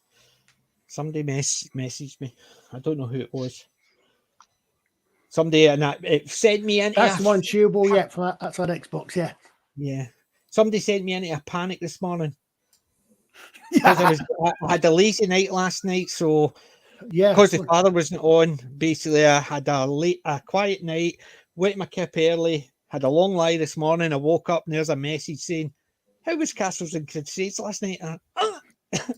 And I was checking online, checking the thing, made me schedule. My schedule says it's next week. I thought. So the heart was going. So freaked me out. It was on. I think it was on Twitter. Somebody had actually messaged me, and I thought, "Oh my god, how can I apologise enough? Considering it's me, got everybody's character into the state they're in, and then I don't turn up to the job." That's all. We'll just feed you to the orc. Groovy. Yeah, but I do love the Ash for the Evil Dead. There's a video I'm going to watch. It popped up on my stream. 11 movies, 11 horror movies that fans of the Evil Dead will love. Oh, really? And I've just pinned it so I can get watching that tomorrow. Did you see? And you may not like it. I know but it's Sam Raimi. It's definitely the same vein. Drag Me to Hell. I haven't seen that yet. I've heard of it, but I love that's the one. That's the one. Is that the one at the end with the train tracks? Yes, that one. I love that movie. Yes. It is so. It is. Oh, it's fun. over the top, man. Yeah, it's over the top Sam Raimi. One. Yeah, I did like that one. Yeah, if you like the Evil Dead, the Sam Raimi Evil Dead, you will like Drag Me to Hell. It is just a hoot. I'm gonna have to. Don't eat anything before though. But it's pretty gruesome. It is, but it's over the top gruesome. That's why I like them. That looks like Patrick Swayze. My Ash figure looks like Patrick Swayze. No, I think you might have meant the Kurt Russell one. Oh, maybe. It's like, man, do I have what's that guilty pleasure movie that all men like but don't? The one with the bar where he's a bouncer. Roadhouse. Thank you. The Roadhouse action figure. No, I can't see that figure looking like Patrick Swayze because I've still got it on my screen, and there's no way that looks like Patrick Swayze. Nah. No, I don't really see that either. I don't really see that. Oh, no, maybe. It depends. Are either 1 in 9. I don't know what the hell he's trying to do here. This is a weird pose. Yeah, sort of it's- sort of standing there. Yeah, it's like he's Hmm. backed against the wall or something. But I wish they just made a straight up figure of it. I would have been a lot happier. Yeah. That's a really really weird pose. That Was a remake of Night of the Demon. I don't know if we've seen the same Night of the Demon though, Melvin. I've seen Night of the Demon. The one that I've seen, and maybe I'm mixing up my horror movies. It was like a college fraternity party thing. And Drag Me to Hell is in no way like Night of the Demon. Gypsies, man, gypsies will F you up. Yeah, see, the thing is, with a lot of these movies, they sort of remake them, but they don't even actually take. They say it's a remake of so and so to attach themselves to something that might have had a cult following, and then you realise it's got nothing to do. No, they I don't didn't. even have a character with the same name in it. No, I mean, I had never assumed that Drag Me to Hell was anything other than Drag Me to Hell. But again, I've seen Night of the. Like I said, I don't know if we're talking about the same thing, but I don't imagine there's two movies that are called Night of the Demon. Do you know the one I'm talking about, PJ? The Night of the Demon. That's the one. It's a Different movie. 74. It's an old British movie. Oh no, okay, so it's a different movie. It is a different movie with the same name because the one that I know is not that movie, so they do have the same name, kind of thing. Mm-hmm. That's interesting, Right. See, the one I'm thinking is 1974-ish color. Oh and no, this one was 1980s. Let me find 80s? that. I thought it was what. So you guys don't think I'm completely bonkers here? Although I mean that's fine. I get it. IMDb. See, I used to watch that Murdoch Mysteries, and then after the first season, I thought it just went downhill. Maybe it's Night of the Demons. It may be plural. Yeah, I'm still watching Murdoch. No, it is. It's Night of the Demons. I'm sorry. So mine was the one that I'm thinking of. I apologize, Melvin. Is this dreadful film from the 80s, Night of the Demons? I'll copy this so you can see what I'm talking about. So you can say, "Oh, that's what the hell Roman was talking about." And I know it's, but it's so I'm not thinking of the same thing. I wasn't aware the other film existed. So anyway, I put that in chat so you can see the one that I'm talking about, which you can see why I would be confused because they're in no way alike. The one with the chainsaw. So many demon movies. Bloody hell. But now I'm interested to see this older film that I'm unfamiliar with. If it's somehow the same similar critter. So that's the one there, Night of the Demons, 1988. Yeah, big difference. 10 teenagers party in an abandoned funeral parlor on Halloween night.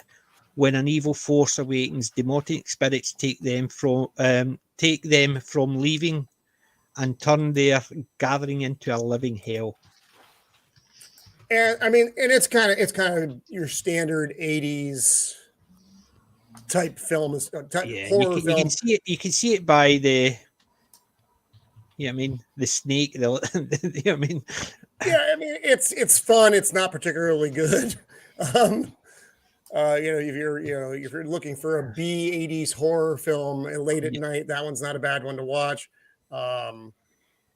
It's not a Hammer one called something like Night of the Demon or something.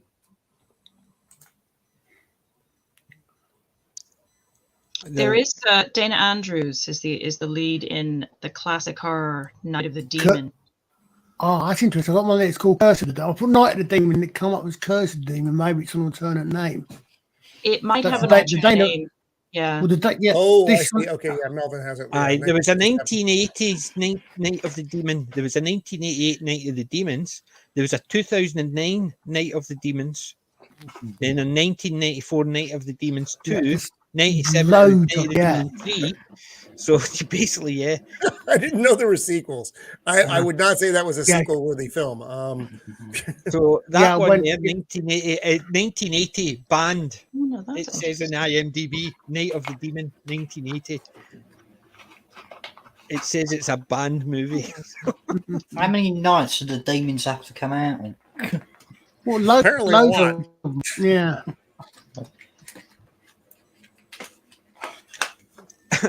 An anthropologist and his student attempts to track down a Bigfoot responsible for the rash of violent murders, only to uncover something even more sinister. Night of the Demon. Yeah. And that's a banned horror movie.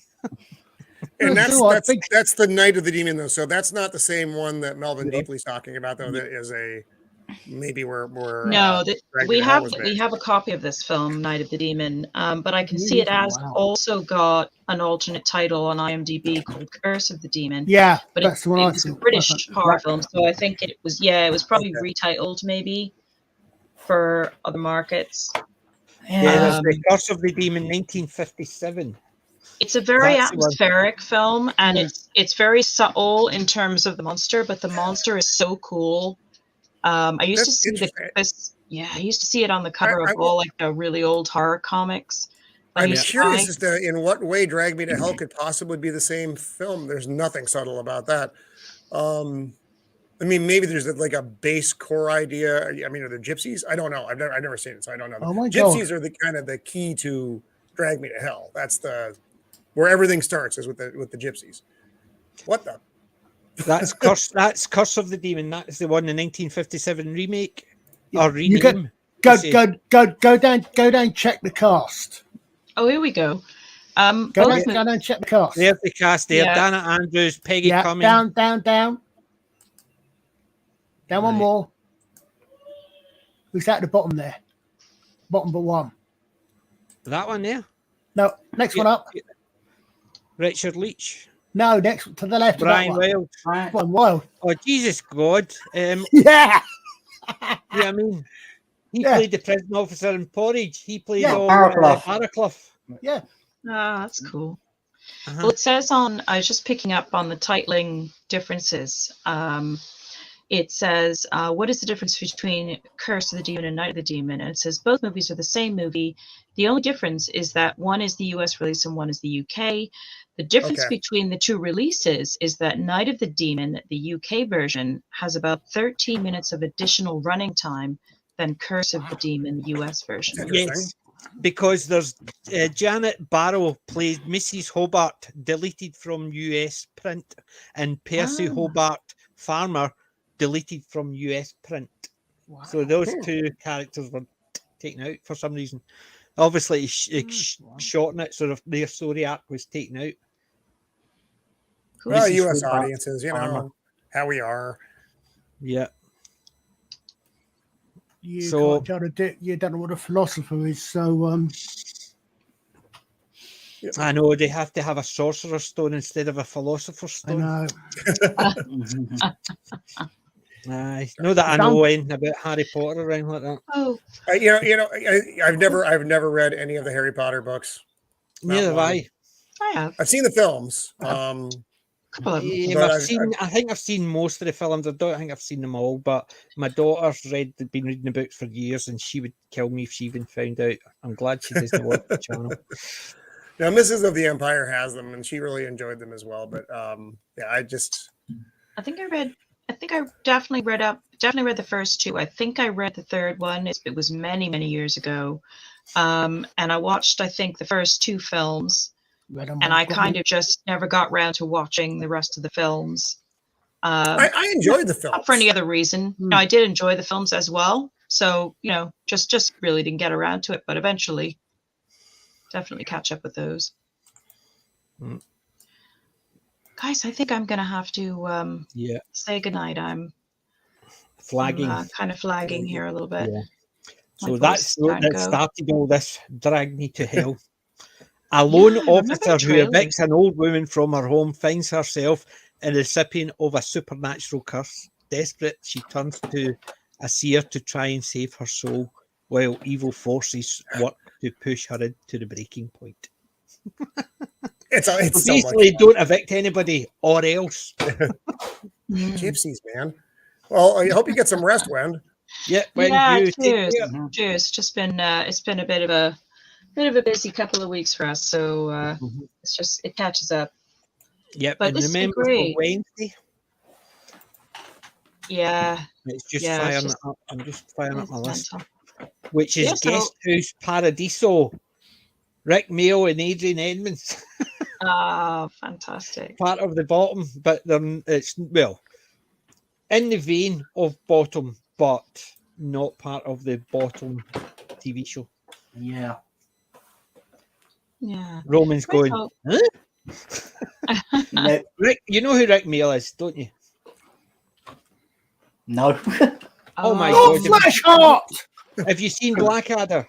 Drop Dead Fred. No, I've never seen Blackadder. No, I know he- Drop Drop Dead Dead Fred. Have you seen Drop Dead Fred with Phoebe Cates? And I'm aware that's of its existence. I've never that's seen a it. great Well, fun film to watch. That's Rick Mail. It's But also on the yeah, list. Look, do a search on my channel for Filthy Rich and Cat Flap. Rick Mail's one of the characters there. I like He him did in, a TV show. Extra. He I did, like a, him he as- did a TV show called The New Statesman, where he was with the Right Bastard. Honourable Yeah. Alan Bastard. Yeah, Okay. we were watching that again recently. That's so much fun. Also, Um, he did have. Sorry, Wendy. I was just gonna say, good night, you guys. You're awesome. Thank you so much for another great discussion. Thanks to everybody in the chat, and I'm gonna say good night and catch you next week. Take care, Wendy, Wendy. Right, catch take you care, later. everybody. Thank you very much for joining us and making this Bye-bye. channel. Yeah. Oh, thank you. You guys are all amazing. See you again. Ta-da. Bye. Good night.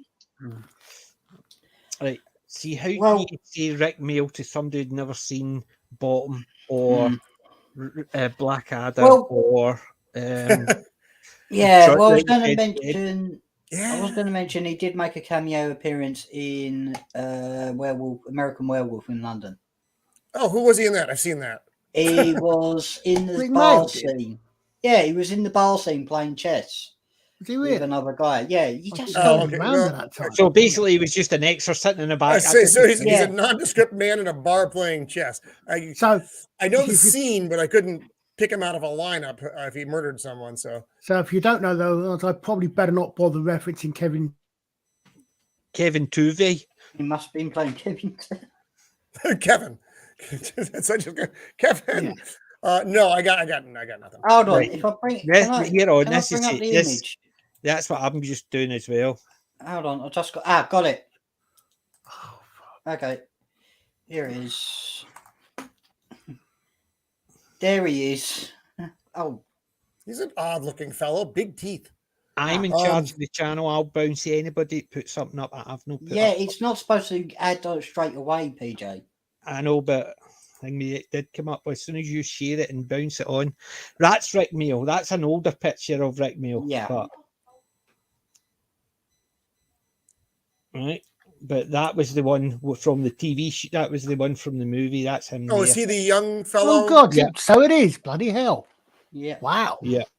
and you've So got it Brian is. So, Glover. Rick, Pretty Rick young man. Mail is quite a well-known name. So he is. I'm just looking to see if there's any. Oh, there. Look, this is his TV show. Hold on. He did Bottom. I've seen him on stage as well as on the TV. Him and Rick. The Young Ones is another Yeah. one.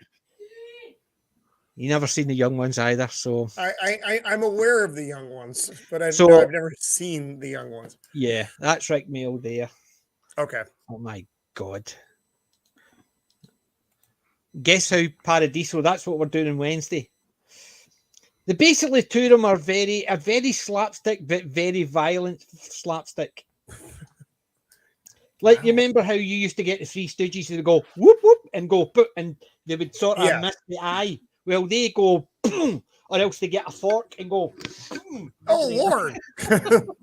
But they All do right, it. It's very slapstick. It's over the top. Thingy. Oh, So, like for yeah. instance, the Three Stooges would sort of, you would see them, they giving it the into the eye, whereas you would see it bouncing. Whereas them, they've got the person's back to the camera and go, "Ugh," and then the guy Oh. turns around and it's it's over the Wow. top slapstick. It's like Yeah. watching Tom and Jerry live action. Okay. I've got Wow. I've That's got to nuts. say, the best episode that I liked from Bottom was where they were stuck on that Ferris wheel. Yeah, they were on a Ferris wheel, and Eddie climbs all the way up, and as he I sits know. down, he goes into his pocket and brings out a pint, not a bottle, a Yeah. pint glass, which was Yeah. in his pocket, and sits And and the light- drinks it. And the line goes, yeah, it's a living nightmare. Yeah, so he's got a habit of doing stuff like that. His name was Eddie Hitler in the TV show. That's terrible. Eddie Hitler and Rick. What was Rick's? Rick Richards, I think. Rick Richards. And his name is in the young one. They would call his name was Rick, but they would always they always spelled it with a silent P. Yeah. That's just weird. Uh-huh. So anytime his name was written, you would see somebody scrolled a P Got in front of it. Funny. Yes. Mm-hmm. But the young ones is very violent in the same way. So Adrian would walk in with a baseball bat and hit them if they're lying on the ground, hit them in the balls, and they would turn around and go, "Ha, missed both my legs." It's that type of humor. It's Got just over the top. We watched I think it was on it must have been here when the young fellow was going to get set up a savings account. Was that here? Yes. Okay, and that was from the young ones as well. If I'm right, That okay. would have been Rick and Adrian. That would have been Adrian Edmondson. They basically had the 4 stars, and he's Mohawk. That's Aid, and that's the other one. It's in Guest House Paradiso with Rick Mail. The two of them did a lot of. They did the Dangerous Brothers, which I've got the DVD. Whereas Rick, the Dangerous Brothers, one of them would go in and sit, get put into a cannon and pour petrol on him, and then fired through a wall. They did The a lot Dangerous of Brothers. the what was it? The one that did the piss take of kids. Say again. I can't remember. I didn't hear what you said. They did the comic strip presents, didn't they, as well? Yeah. Yes, they did Comic Strip Presents as well, and that was with French and Saunders as well. They had, it was basically like the Brian famous Law as five. well, I think. Yeah. They- Five Go Brian Mad Law- on Mescaline was the one I remember. They had the famous five. So Don French was George, and there's times where you see her lying back enjoying herself, and you see the dog's tail between her legs. Stupid stuff. And basically, it was what they classed as alternative comedy, but it was funny. They would take the famous five and they would just play it for real, and it was just funny as hell. So there's all these things you need to watch, Roman. I know. I need another lifetime where I was born in Britain so I can catch up on all this. Yeah. That's what it Like is. I said, I'm lucky if I make it 4 more months over here. It's not good. But you know, With the cold here, I'll be surprised if I last any longer. The only reason I'll probably will last longer, I'll probably die, but they'll not find out until actually the thaw. So I should be fine. it's like that scene in The Thing when they walk in and the guy's frozen with he's slashed himself open and he's still sitting in the chair. The blood's frozen coming out of him, which is such a great scene, man. The end of, I can think of 2 very similar movies. There's very similar scene. The end of The Shining. Yeah, I was just thinking the same thing. And also, have you ever seen the Western movie, The Last Hunt? I've not seen that. The end of that is Robert Taylor, who's usually a good guy. It's Robert Taylor, Jimmy Stewart, Russ Tamblyn, and Deborah Paget. And it's about 3 white hunters hang out the buffalo, and they capture, kidnap Deborah Paget and who's the indie gun, her son. But basically, they end up with a chase down the end, and you end up with Robert Taylor being the bad guy rather than the good guy. Robert Taylor. It'll be same- Robert Taylor, surely. Yeah, I was going to say, yeah, there's the same one that that's in a lot of historical epics, and he's the bad guy, and he ends up again, they find him with a buffalo hide wrapped around him, again, sitting down there, very similar to the end of, where he's frozen to death as well. Yeah. Well, since Yeah, Roman that's needs it, to be over the going white in buffalo skin, yeah. 5-10 minutes, we're going to go. Pick of the week. Good thing is, Roman's already done his because he's got nothing. Nothing. Alec, you got anything? Nothing this week. Colin? Don't be silly. Don't be silly. Right, so it's only me, and I've got what's left of the DVDs that I bought 2 weeks ago. Oh, from your 200 DVD Yeah. purchase? And I'll start off with this bunch here. All classic old westerns. So they were. Some good, some bad, some indifferent. Texas. Would you say so? So we just say some good, some bad, and some ugly. Ooh. William Holden and Glenn Ford, Texas. I think Gary's in that one. Or is he in Texas? One of the two. Right. So I picked that one up. And I picked PJ, this it's one all up. right, bring you up on big screen. Okay, you want my face in big screen. That's really going to help. I was going to ask. Right. And I picked this one up. The only reason I picked this one up initially is because the case was just a weird one. But it's a classic Western called Judge Priest. I've never even heard of it. It's a John Ford one. So, John Ford did good stuff. yeah. Let me guess. He's both the law and the vicar. A classic Ford direct Americana. This movie is based on a short story by Irvin Cobb. A small town judge in an old South stirs up the place with stinging humour and common sense observation as he tackles prejudice and the civil injustice and a warm, affectionate and funny look at a slice of American life. I am the church. Bill Rogers. So that one's very good. But look at that one. Big Country. Yeah, I mean, Gregory Peck. So that should be fun. I've seen that one, so that's one of the good. And what about this one? Oh man, I love that movie. Little Big Man. That is a great It is, movie. isn't it? So I'm looking forward to rewatching that one. So as I said, I've not seen this one before. Vera Cruz, that's a right old one. Burt Lancaster. I don't know that one. Burt Lancaster Gary Cooper and Burt Gary Lancaster? Cooper. Yeah. So that's what I'm saying. That one, I've never seen that one before, so I'm looking forward to that one. So that's just my next week. As soon as that, and there's another Burt Lancaster one, The Scalp Hunters. Oh man, Very on PC. Very on PC. I dig it. Yeah, and the last one in that range is Alan Ladd. Is The Proud Rebel. So that is to add to my Western collection. So I'm no John Wayne, unfortunately. Then I picked up You mean the John Wayne movies you haven't got? I'm impressed. There's a couple, one or two. And I picked up these ones here are Clint Eastwood movies. So that one's that's a real good one, man. That's an awesome film.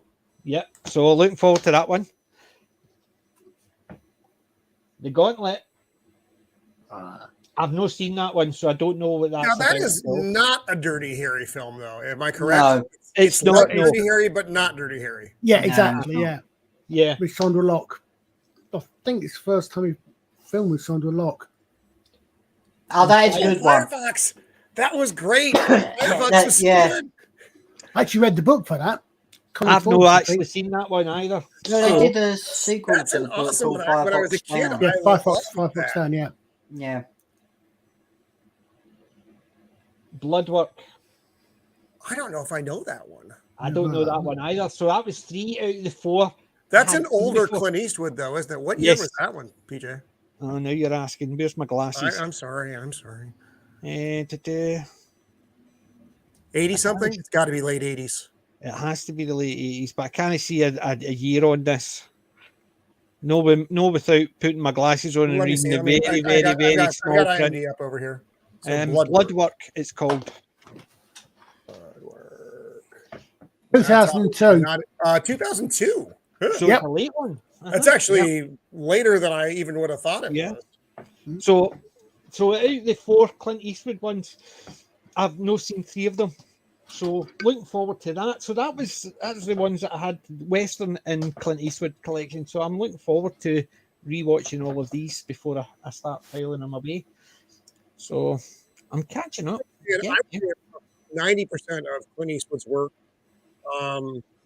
Every now and then he's got like a one-off, like the Bridges of Madison County, which I could literally give two shits about. yeah. But Exactly. the rest of his I stuff, watched a bit of it and I couldn't get into it. I just basically went, nah. no, I liked his later movies as well. I liked The Mule. I thought The Mule was good. I forget the name of the last one, but I didn't like it. Was that the one about basically? Remember he did that to the kids? No, that was I like that one. That was the grumpy old man on the porch, but it's not called that. Gran Torino. I love Gran Torino. I thought Gran Torino was a really solid that's movie. it. That's what it is. So the Mule is a few years old, so it's still very old Clint Eastwood. But then he came out with another one, and I'm not remembering the name of the last release. Where basically he was hired to bring a rancher horse guy, his son, back across the border from Mexico. And Clint Eastwood's in his 90s in this, but the movie just is, he needs to be done making films, and that's okay. Or he needs to play a different type of role.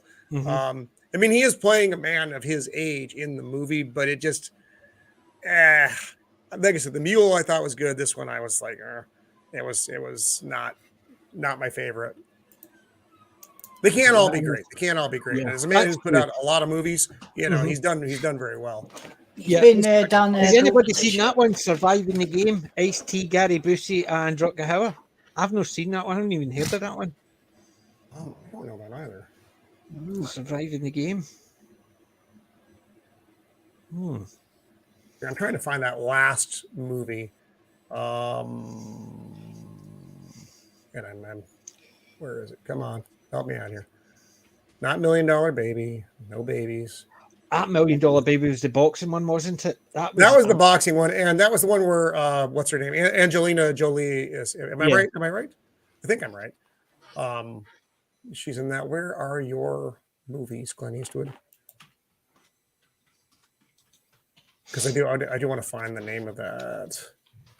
Not Gran Torino, not Unforgiven, Bridges, Madison County, known for, okay. Oh, Cry Macho, Cry Macho, Cry Macho. I'm going to say that at least 17 times. So The Mule was it was 2018. And again, that's old Clint Eastwood. So Cry Macho was his most recent one. That's his most recent one. And I don't recommend that movie. I mean, other people might enjoy it. It was a familiar story. A lot of things in the movie had to work for the story to move forward, but they also had to work because Clint is like 93 years old. Yeah. Hilary Swank. Thank you, Melvin Deeply. I got my actresses mixed up. And again, it's just it's a very familiar story, you know. Down and out, used to be rodeo guy, has to go down and bring a kid across the border from there's most of the characters in it aren't very likable aside from Clint, the kid, and this lady. I'll watch it if you want to. It's just a couple hours you could probably spend doing it nearly anything else. You could be watching Velma. You shouldn't watch that. Watch Cry Macho before you watch Velma, please. I beg you. All right. And on that note, guys, I am gonna roll out. I gotta pull the beef out of the smoker. Not a euphemism. I thought that's what we were going to. Sorry, boy, it's just not damn me. But thank you for having me on again this week. No problem. Thank you for joining us. It's hard to roll out on that. Culture to our pure British way of life. I learn something every week. Roman, I was going to say it's unplugged on Tuesday for FFSI if you can make it.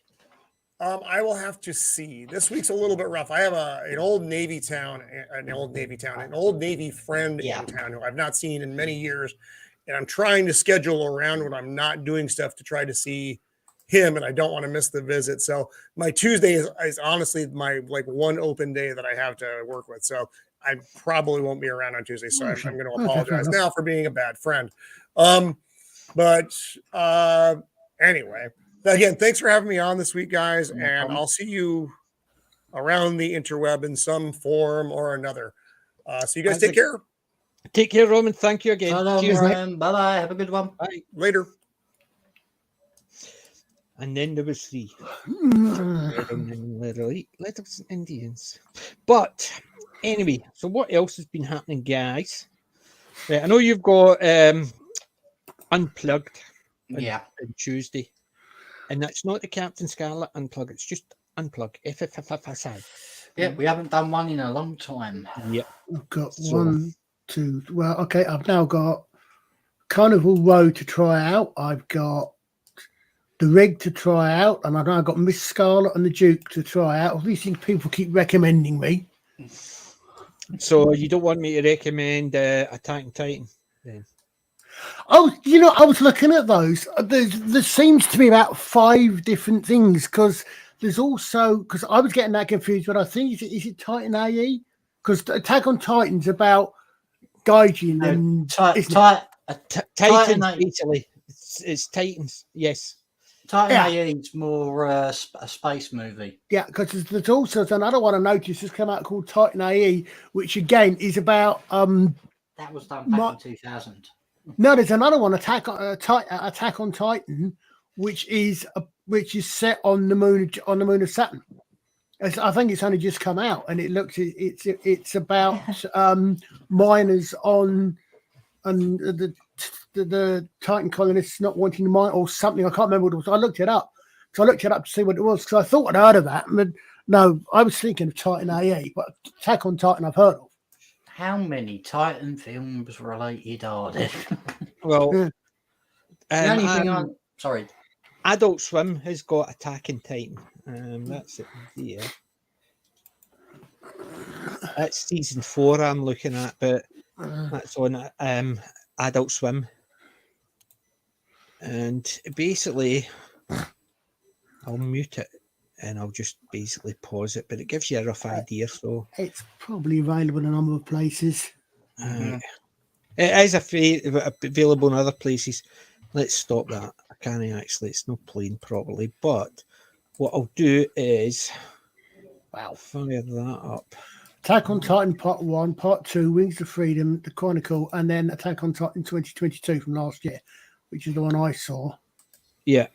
Visible So warfare that's it. completed on Earth. Mission sent to Saturn's moon Titan to retrieve sustainable H2O reserves from its alien inhabitants. Attacked by Titan rebels. Right, so let's see, where is it? Right, this Then is you've what this is what a Titan Titan looks like. So I've just got I've just fired it up on a. So that's the type of animation on it. So there's the war and stuff like that. So I'm just clipping it through. So very militaristic. Oh, is that one. meant to be Adolf? No. It was just the thing with the shadows of it. I was going to say. Yes, wait until you see the smilers.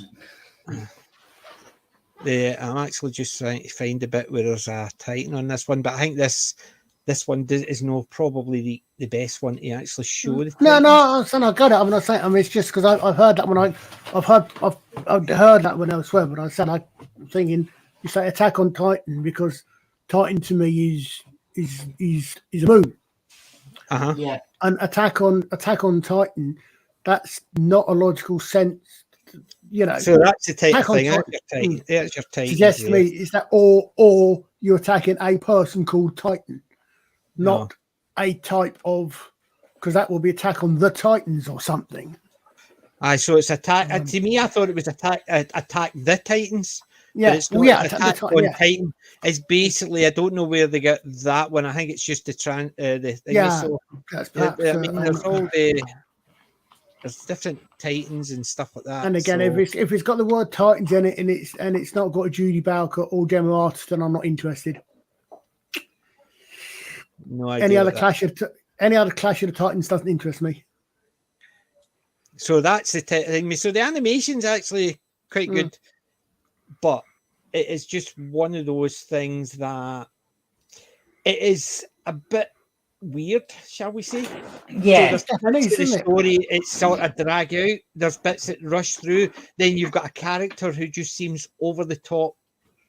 One cries all the time, but literally, it's not just a case of it's literally cries, or one it's always hungry, but they're not just always hungry. They'll say, and you're sitting there thinking it's almost like over the top characters, as if they're just trying to say, right, this person's a greedy person, but they're literally they're making the noises and the food gets jammed in their mouth, and it's obviously cartoon humor, but they're not trying to make it cartoonish, if you know what I mean. They're trying Well, to make it a more serious anime, but they do cartoon humor like shoving so much food in their mouth and stuff like that. It just Well, it's there's weird bits in it. yeah. I mean, it's because it's a Japanese thing, and Japanese culture is different to Western culture. Yes, Yeah. but it's just one of those things. It goes so far. Then they have a character that is over the top with something. So like one who cries, and literally it's not just a case of all the time. It's literally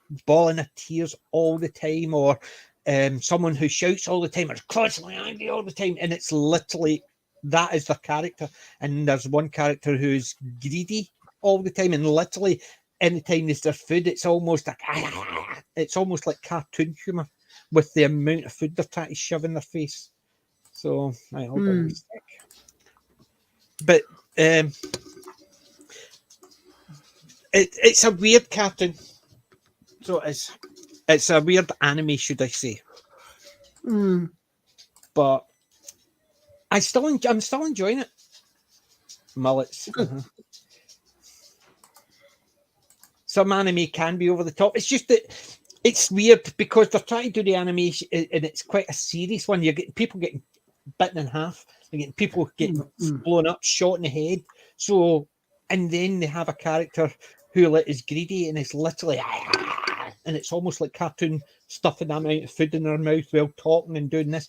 And it's that easy. I mean, it's almost there's the wee inconsistencies with it, or else they have a part where it seems to drag out, where they're doing not a lot, they're just maybe riding along or something, and then it jumps into a bit where there's a lot of action. Then it's weird, and that's the only way I could do it. I'm still watching it because I'm interested in seeing how the story finishes, but it is a weird one, I think, because it starts off. It's basically just about something that happens. It sets the thing in motion. So there's Titans on this island, and they're all living in big cities with big walled cities to stop the Titans coming in. But then this big Titan comes in, kicks the door, and literally shatters the place, and people get killed and eaten inside the city because the Titans walk in. So there's all these dumb Titans and these two smart Titans or abnormals cause devastation. And then it's about the kids who'd survived joining the army to go and fight, and you're learning more and more. So the first season is about that. The second season is about a bit more of that. Third season, suddenly they're introducing other parts. In the fourth season, you start on the mainland, nothing to do with the island, and it's showing it from that side. And the thing is, you've got good characters. Everybody's evil, everybody's good, everybody's militaristic, and everybody's peaceful. But it's from whatever side you look at it. So when you're looking at it from the very first season, the people who are try to kill the Titans because Titans are me, they're very militaristic. They're very all to save their countrymen and stuff like that, destroying the Titans, and they're angry at the because the government's not helping them. Then you go to the other side where they're fighting a war, and it's because the war is fought because this other group has basically caused a lot of difficulty before they went away, and they're trying to destroy them. So it's all to do with their hate that, and they're doing good. Then it shows you from the other side, they hate them and they think they're doing good. So it's telling you war from whatever side you go. That it's just the same. And so there's good messages in it. And it's when you're looking at it, you see all these people are evil because they just want to kill everybody else. But they're also seeing that well, no, everybody on the other side are as evil as they think they are. So why should we go and try and kill them all? And then the other side's doing the exact same thing. And it's showing you how war is hell, and it's not as clear cut as you think it is. But there's all these other stories like the Titans and all that mixed in. It's weird as hell, and I enjoy it. But yeah. So what's your plans for your next viewing week? Anything you've got planned to be watching? Well, still got 2 seasons of Andromeda to watch. Unfortunately, half the last season is stuck in the one planet, but Yeah. I've just been watching episodes of the Sweeney, really, just to do research. Yeah. Yeah. Well, after I've actually finished Attack on Titans, I've got my movies to watch. I've got, what was the next TV show I was to put on my list? I'm trying to remember. I've not got it in front of me. I've got obviously a bit Captain Scarlet to watch leading up as well. And I'll probably watch a bit of Sweeney Monday and Tuesday.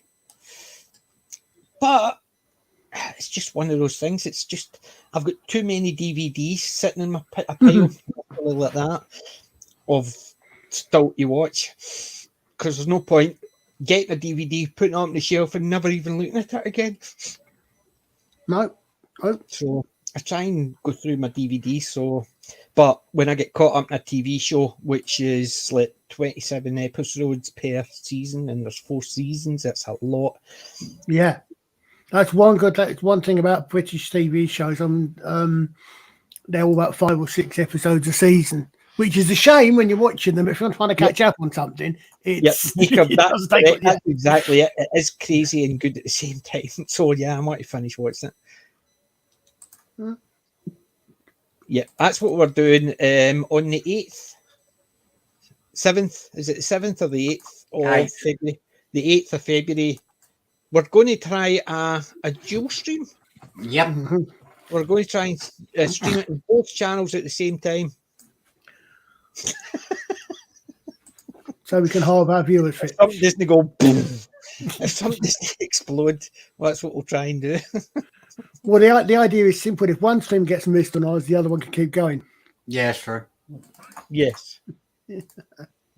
We're doing the classic puppet Captain Scarlet this time, and hopefully later on we'll be looking at the CGI Captain Scarlet.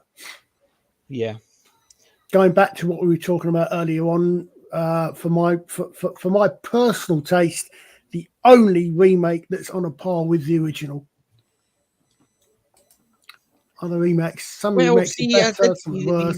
But the Captain Scarlet remake was similar. It wasn't as good as the puppet, but sorry, no, I know we're talking about Captain Scarlet. Sorry, the other remake they did, was it the Thunderbirds remake? Yeah, with a similar idea. It wasn't as good as the original puppet one, but the animation was improved on it.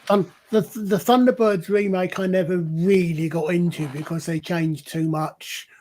Although, and it was and unfortunately, it was a 21st century kids show, aimed at kids and with no real attempt at any smart. I won't say it was dumbed down, but there was no real sort of smartness to it.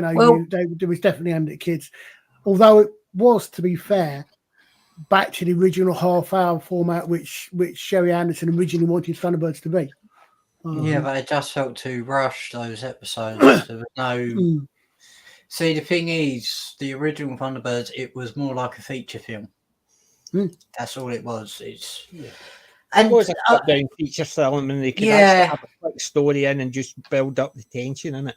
Yeah. Whereas the newer one, they basically, because of the amount of animation they did for it, they felt as if they had to actually have something all the time. The remake was good when it came to the model and the CGI characters and CGI, but it wasn't. The story was just too much. I know. They tried to put too much in because they wanted to have something happening all the time. You look at the original, they would basically, there could be a couple of minutes shot of the ship coming down, the truck coming out of it, and and doing this and getting things organised before you actually saw one of the Tracy brothers. Yeah. Whereas this one, they didn't want to actually show the ship, the land opening and the ship getting ready to get loaded up, so the truck was in and ready to come out. They didn't want to do that because it's no practical effects. So what's the point in actually showing that gradually, bit by bit by bit? Whereas during the original one, it was all practical effects, and so that was the bit with the build up with the music. And that type of thing. So it basically added to it. So they didn't need to speed it up. They just let it run. Whereas in the animated CGI, people think, well, it's all animation. What do we need to actually go through all that bit for? Because it only takes 2 clicks. Cheers, Jacob. Good night. Take care, Jacob. Cheers. Ta-da.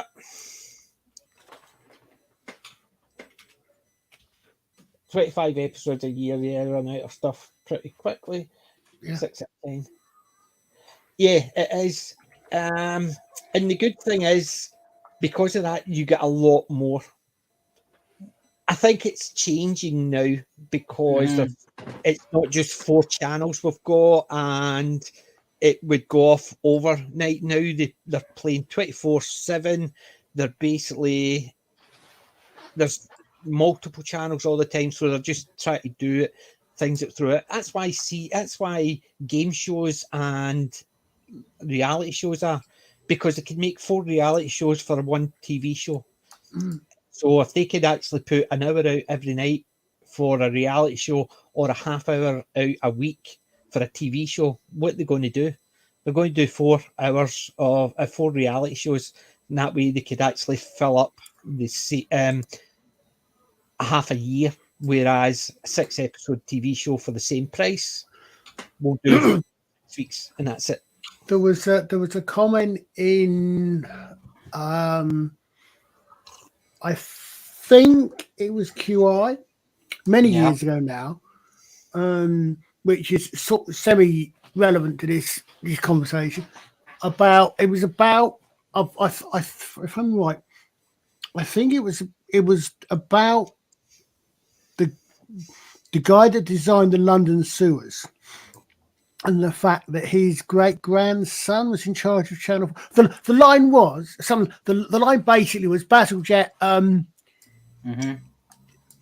along the lines. Bazalgette got rid of all the sewage in London. Now his great-grandson is pouring sewage onto the TV. Yeah. What makes people game shows, and particularly quote. What do they call it? Quote. What the hell do they call them? The likes of The Only Way is Essex and reality, quote reality, unquote TV shows and the rest of it. Just flood that sort of shit. But that's exactly why they do it. The unfortunate thing is they can make a 1 hour a night show. It runs 24 nights, or they can make a six half-hour TV show quality. What do you think they're going to do if they can make 4 of those TV shows compared to the 1 3-hour TV show, or 4 48-hour TV shows? It's enough to fall asleep through. It's basically that's what they're doing, because they don't care about programs now. They just want to fill their screens. As long as there's something on the screen, they don't care, and that's why you get shite out there, because they just want to fill the screen. Because I would rather actually cut down to 2 or 3 channels and have quality on, rather than 50 channels full of crap. I genuinely couldn't tell you the last time I turned on my TV box. I don't turn on my TV. I would imagine it was a year ago. I doubt I've had it on. This is what I use for, and that is it. Or else I look online for a website server, like watching Attack on Titan. Admittedly, some of the things I do watch are things like Murdoch Mysteries, Death in Paradise, which are current, and I would watch on TV if I could be bothered, but I just can't be. But it's easy. I watch them occasionally if I can be bothered, but I got the DVD box set of Death in Paradise. I stopped at Ralph Little. I don't like Ralph Little as in the role, so it's just not been interested in it because I just think his character is annoying. He's just oh God, okay, right, he's a hypochondriac, right, we get the hint.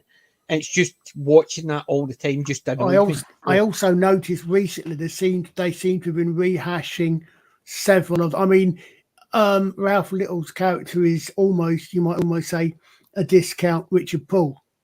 Mm-hmm. So again, the hyper, it's similar in so many ways.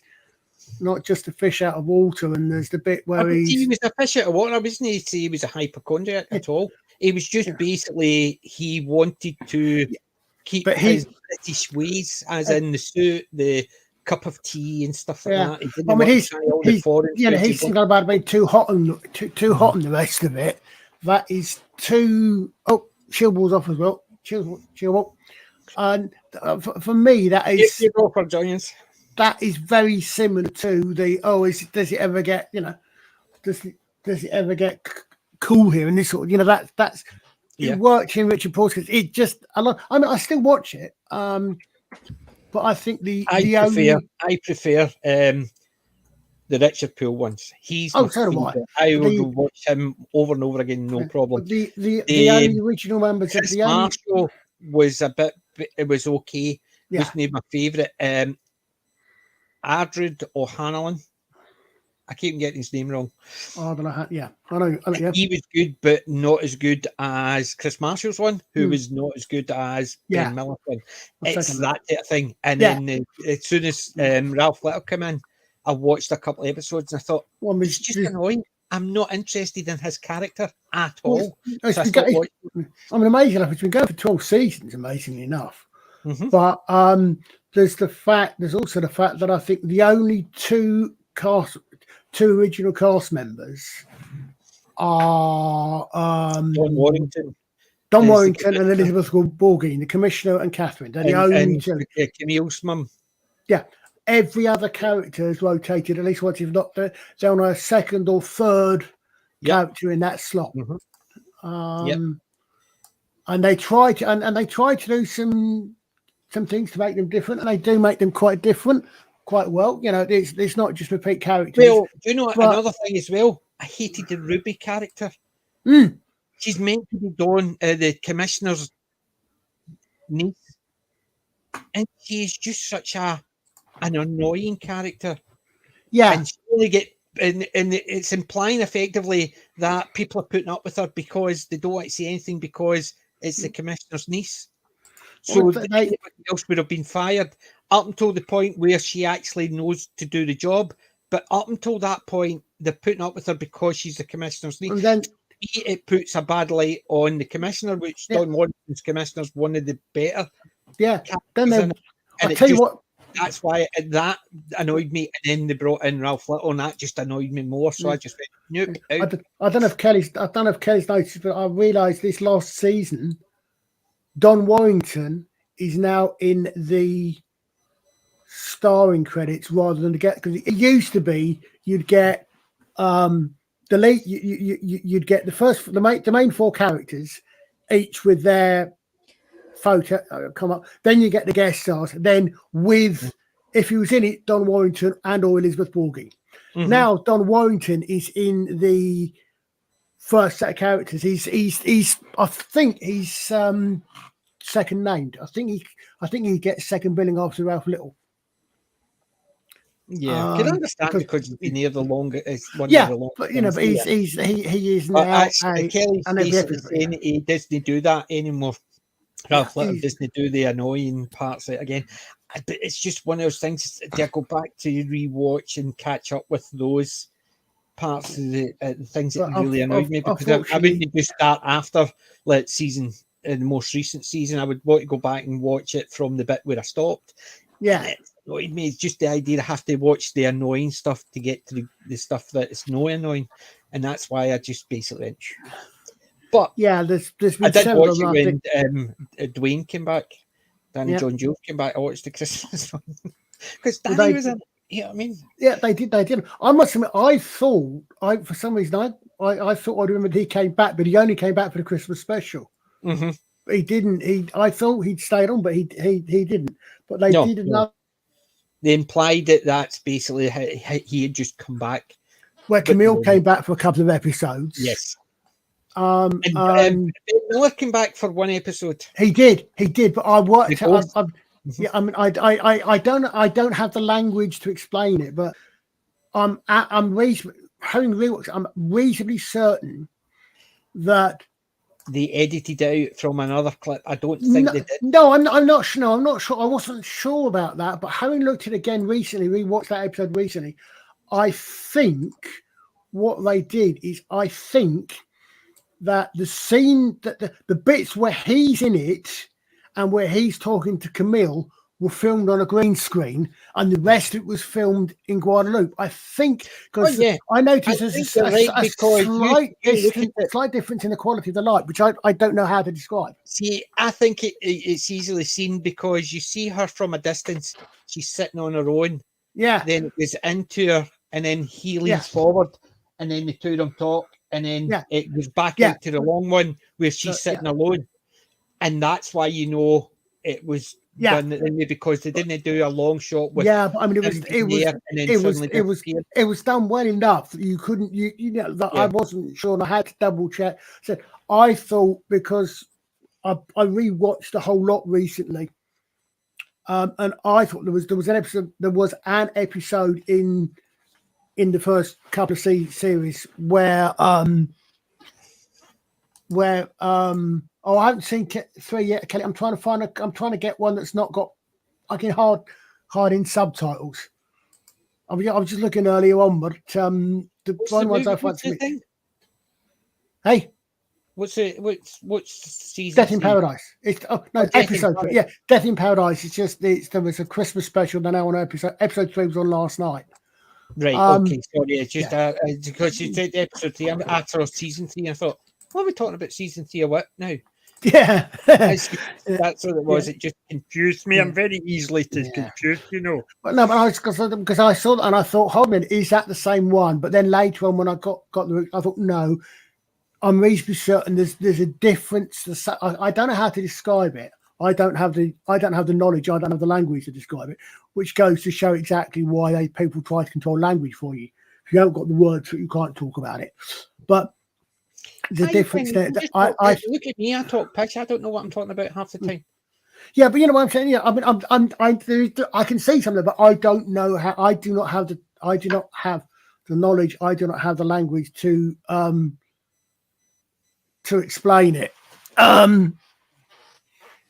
Yeah, they did. I did that again, Kelly. They did, and I thought really odd where they suddenly got a female. Like they've got a civilian who's taking part, and then she decides to go to the academy. So there's some. Mm-hmm. They have to be again, because it's an island, and basically they've not got the maybe so somebody's showing an interest. Yes, they could, as long as they pass the test, they could bring it in because they've not got the recruits. They did. I can understand bits of that. Oh yeah, it's like anything else. There have to be contrivances. Yes. You sure? Can I saw that. I'd love to know, because I looked at it, and when I went it through, I thought, as I said, it looked just literally the scenes that he was in. Everything else was this. But it looked to me as if there was a subtle difference in the light or something that suggested to me that was done on a green screen, and everything else, or in a studio, everything else was done. Can you remember what episode it was? Oh, not off the top. It was not off the top of my head. It was about season 10. Season 10, right? Because she was in it for 2 bits. Because she was in it because at the risk of spoilers, the other DS got shot. Yeah, and Camille came back to cover for her. No. Camille came back because someone had attacked her mum. Sorry, I'm getting confused there. She came back, and then she's down there. She's talking. but but she came back, but she's actually. I mean, because I'm thinking for starters, I'm just wondering. I mean, would Ben Miller have had to fly out there for 1-2 minute scene? That's I don't know. Yeah, it might have been on hot. Possibly might have been on holiday. Might be down. I don't know. Yeah. I mean, I wasn't. I'm just trying. I can't even find the episode. So, Hold on. team baffled with the archaeologist poison. Neville's left. A lottery winner is found dead. I can't see in. It's actually got. Hold on. I think it was 10, but I'm not sure. Hold on. Just looking for an IMDb because the easiest thing to do is actually go back to Death in Paradise and find what episode Ben Miller was in. Yeah, maybe it was 11. Ben Miller, there you go. So if you actually check his D.I. Richard Poole and his filmography, it is maybe it was back to Death in Paradise. Oh, I pressed the wrong bloody button. It's terrible when I do that. Right, Death in Paradise, he was in 18 episodes all in. Oh, that's interesting. And dear, so he was in that's season 10, episode 6. Oh, right. So season 10, episode 6. Oh, yeah. Right, so if we go back, what I noticed, it didn't say archive footage, which it normally does for something like that. Yeah, Its credit is as just being there, not as archive footage. right. But usually within the trivia for that episode, it'll have it. Trivia left season 4, arrives. They never worked together prior to this episode. Sergeant Bordelais left season 4, episode 4, and JP arrived season 4, episode 5. They never worked together, so it's a different bit of trivia. Neville and JP are the only characters who have worked there all three female DSs, Camille, Florence, and Madeline. So that's the only 2 bits of trivia. So it doesn't even mention that. So so it doesn't even mention that he came back for that specifically. No, I mean, but it's just one of those things. We don't know. This is true, Kelly. It was something. It was a ghost stroke in her mind. It was basically Camille talking to herself. But yeah, it's going to be interesting to see what they do with that one. Yeah, so Beyond Paradise, it would have been better if D.I. and Ben Miller had gone back to London. It would have followed him because he killed off. It's nothing to do with him. That's there's interesting. I tried this. He's in a new series called Professor T, which is a remake of, or an English version of, a show. And I saw the first episode, but I couldn't really get into it. He's sort of quite a new professor of criminology, and he's I think I know what one it was. It was like an old-fashioned one. It was. I think I know what one you're talking about. I need to bounce for 2 seconds. Get cover for me. Okay, because it was he's a professor of criminology, and he's called in Oxford or Cambridge, and he's called in to help advise the first episode one of his former students who's now a DS. And I remember thinking she got to be detective sergeant very quickly if she's 5 years out of uni. But as I said, I mean, unfortunately, I'd watched it, but I couldn't actually get into it that much. It's a shame. You get that with some things. You watch some things and you can't get into, don't you? I mean, I was like that with.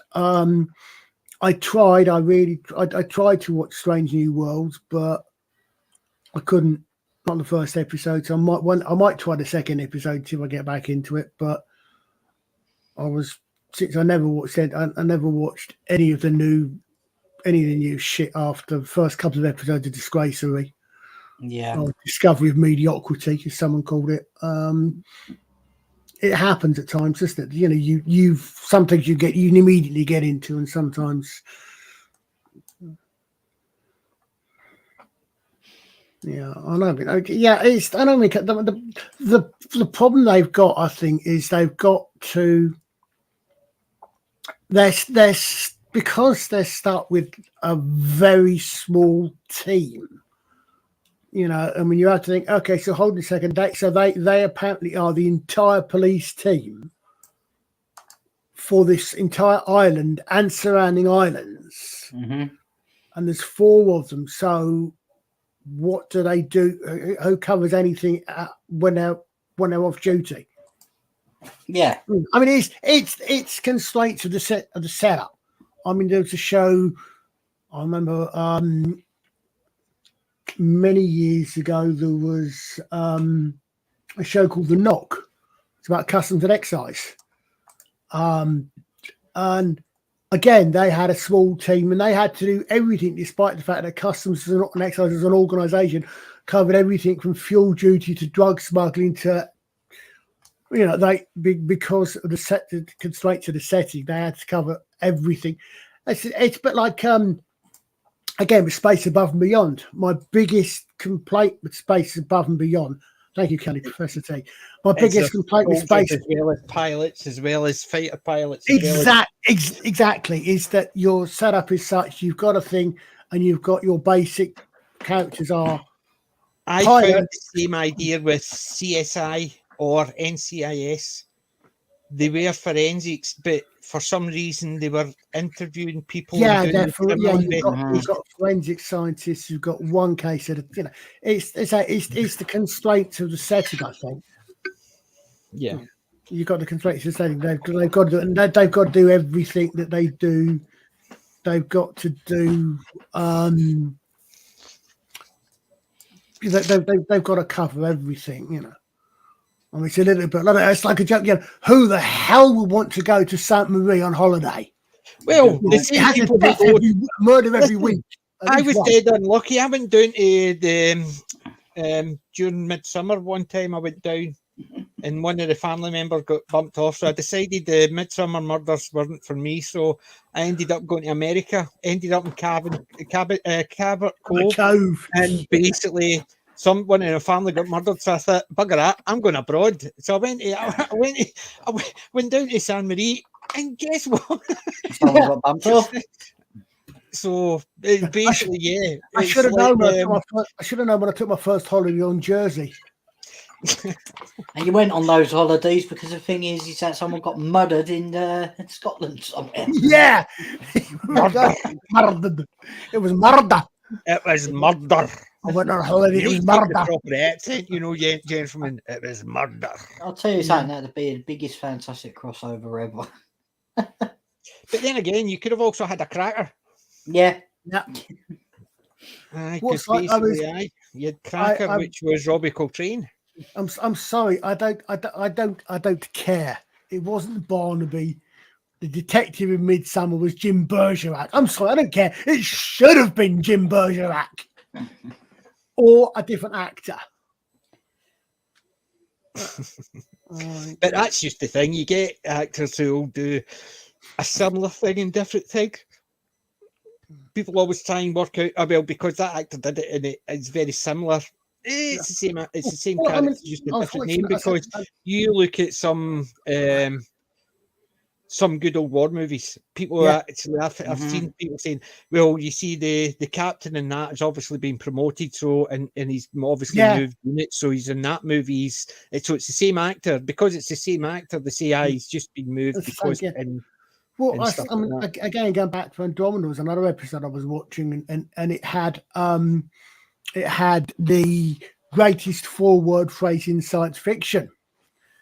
Guest star Michael Ironside. Yeah, I mean, I'm saying, you said guest star Michael Ironside is the best 4 words in science fiction. I'm sorry, I don't care. and it was Michael Ironside playing the character that Michael Ironside normally plays. It was Radshak. It was the guy from V, because he plays a similar sort of character. But yeah, I know what you exactly what you're saying here. It's like my head canon kind of has it that one of the Briggs, or two of the Briggs descendants, actually joined the space service as brother and sister. And in fact, by that headcanon, almost as much as another one of their ancestors was actually a housemaid in Between the Wars, because Nick Courtney played both. And yeah, but see, I don't mind headcanon, but it's the same as the. You've had Colin Baker played the Doctor, but he also played a guard. Yeah. In an earlier one. Peter Capaldi's been in it twice, and Karen Gillian's been in it twice. Actors act. I've never had issues, because you look at some of the TV shows, you would have the same actor popping up 3 or 4 times. Yeah. I mean, God's sake, how many times did Patrick McGowan fail to con Columbo? Yeah. But that's what. But that's what I'm saying is I don't headcanon. I don't have issues with headcanon around certain things. Like, for instance, the James Bond franchise. I've got headcanon on why I think it's different people playing the same character, because it's a code name and they have to add to it. So when they take on the mantle of James Bond 007, they have to read his dossier, which is constantly being added. So it's a cover identity as well as a code name. Why did they visit his ex-wife when it's meant it was a different person playing him? Because it's when he's in the city, part of the cover is that was his wife. So he goes by the thing, even though he has no attention to her, but it keeps his cover identity. Bond, I tend to treat differently. I mean, as far I kind of tend to say that no, actually, okay, Bond, I can sort of carry two things in my head at once. That it's the same character played by different people, because in the books, Bond is the name. But I mean, I'm sort of half joking about Nick Courtney playing both Brigadier. But what I'm saying is, because the thing is, everybody's got headcanon about something. We all do it. We all do. That's what I'm saying.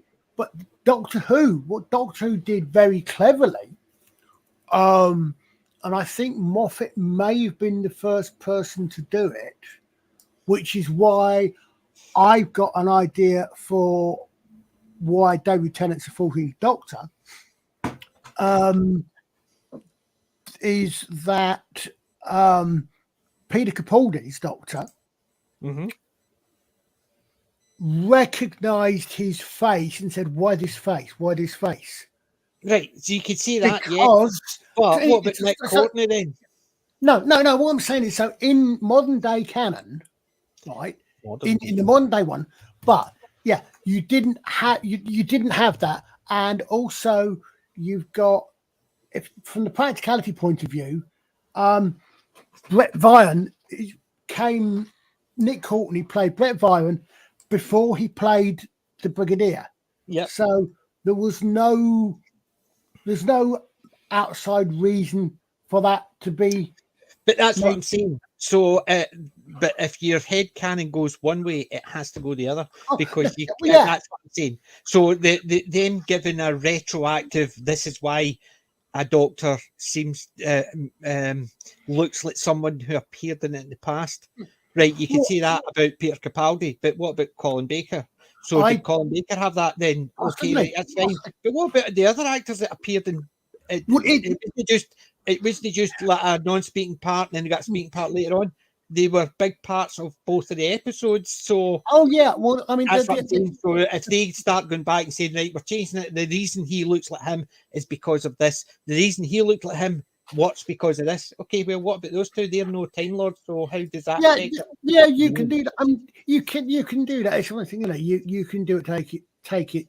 You can take it too far. And let's be honest, we're geeks. We tend to take some of these things too far. But it's But because what you they can mentioned do, but it. then- See, it's because they mentioned it. Whereas people would have said he was an actor, he played a part in a different part. Yeah, because they brought it in, then You that's see- when people say, "I see what we're calling Baker." Well, it might have. Again, I because think it didn't work with them too. That's I- what I'm saying. They I- bring it in, so it basically it starts infecting other things. You can't actually say, but that doesn't count because. Yeah, but I think it's perhaps something where modern day, or possibly because we've got a lot more experience, modern day audiences, to use that to use that horrible phrase, I think. Yeah, no, I was saying the opposite, especially if you've got an audience of an older audience which has been watching these things for a while. We've got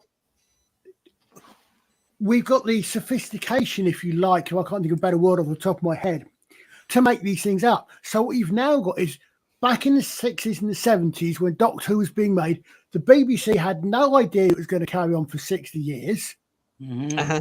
They didn't bring these things, but fans did. Some people did. So what they've now done is they've now said, okay, we can. That's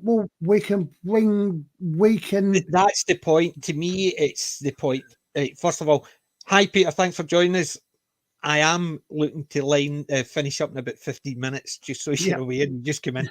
But what I was saying is, Colin, is I don't have issues with that. Beetle Home 69. We're talking about, believe it or not, Doctor Who and characters appearing in beforehand and them changing the canon to explain why the Doctor took the old face and why the same actors many things 20 years apart. Yeah. So basically, what I'm saying is, I think it's the opposite. I think older generation have got common sense in that's an actor. He might have appeared in it 4 times as four different people. Yeah, what's the problem? He's an actor, so we can dig me. Whereas nowadays, people are saying, "Oh, but he was in this before, so he must be the same character." No, it is basically he's an actor. He is playing a part. You don't expect that actor to be the same. It's like people saying, "Oh, I get people messaging me asking me to marry them." Sorry, I play a minister on TV. I'm not a real minister. But people's brains don't understand that is a character. Point. Yeah, it's a and I think point, that's what it is. People are getting more and more not realizing. Sorry, these are actors playing parts that are not real, because actors are saying more and more now. They're getting people writing to them as if that is what they do, and that's the problem. It's almost like people have been watching so much reality TV, they can't see an actor on a TV show and think that it's not real. Yeah. And I think that's where the problem is. In the past, people saw actors as actors because they could go to the cinema and see John Wayne as a cowboy. Next week, they go and see John Wayne as a Marine. Next week, they can go and see John Wayne running about Ireland slapping somebody's arse. So they didn't think that was the same person in 3 different locations. They thought, John Wayne's now playing the part of this. Now he's playing the part of that. So they saw a character. And then if they watched a movie that was about the Alamo, and there was another movie, it was about Texas, and they were talking about the Alamo, and it showed you a wee bit of the Alamo, and it was a different person playing David Crockett. They didn't go, well, how is he there? Because he was actually meant to in the Alamo. They just mentioned the Alamo, and he's standing there. It's a different actor. It's the same actor playing a different part. Yeah. It's that type of thing. So people actually didn't have to have... Yeah, you could be right. Yeah. And that's, I think nowadays, more and more people are losing it because there's so much reality out the TV out there. They don't see when. Well, this is true. Reality. I mean, this is true. When you get people that say that an actor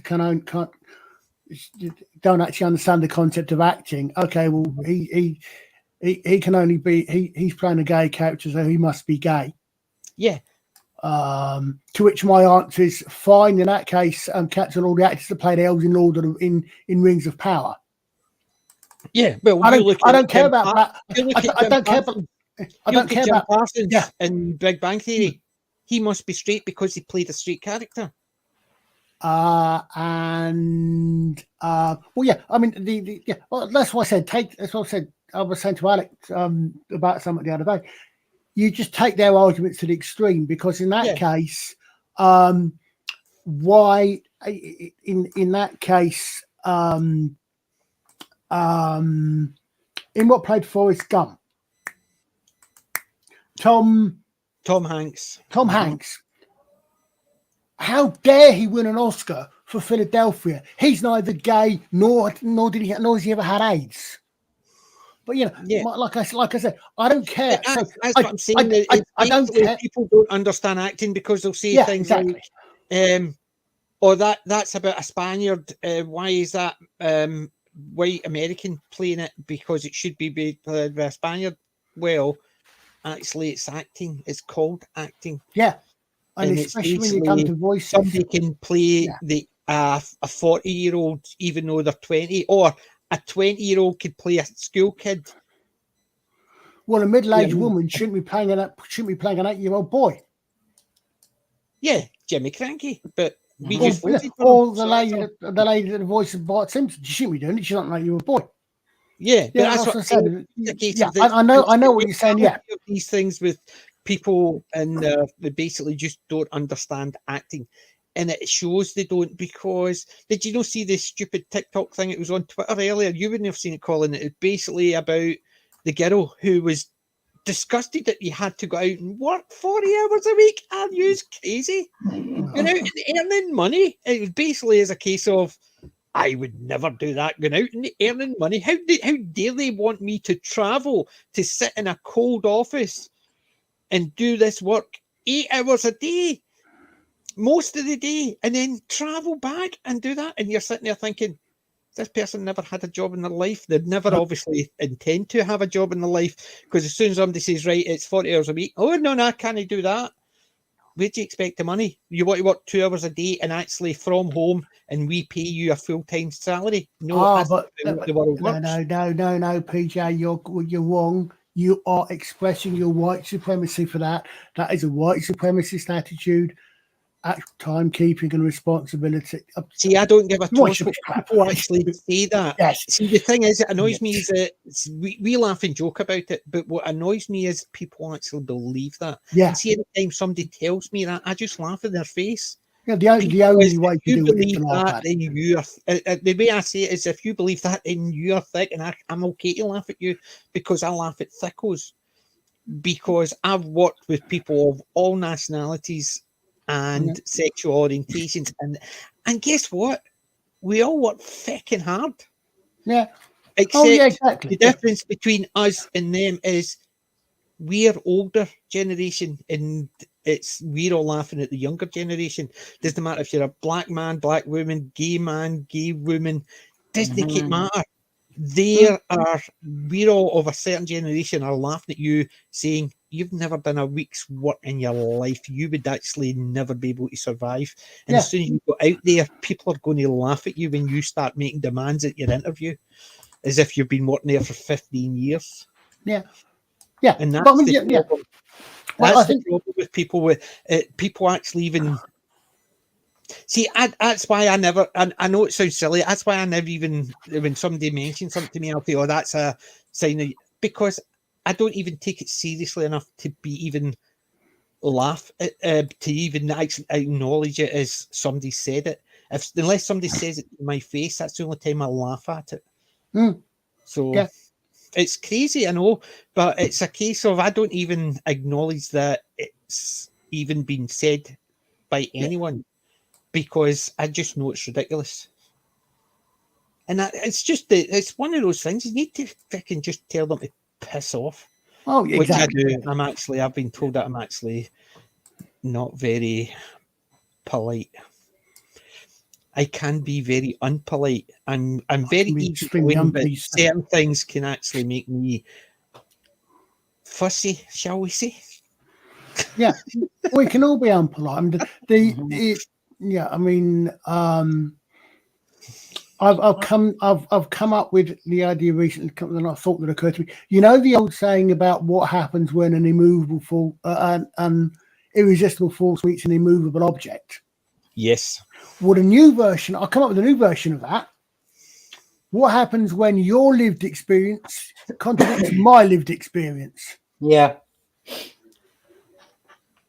That's okay. I just basically sit down and actually read a book. Sorry, Yeah. actually, I just sit down and listen to a book. Yeah. But yeah, Because basically, I've been told once or twice I'm stubborn to the point as it's detrimental to my own health.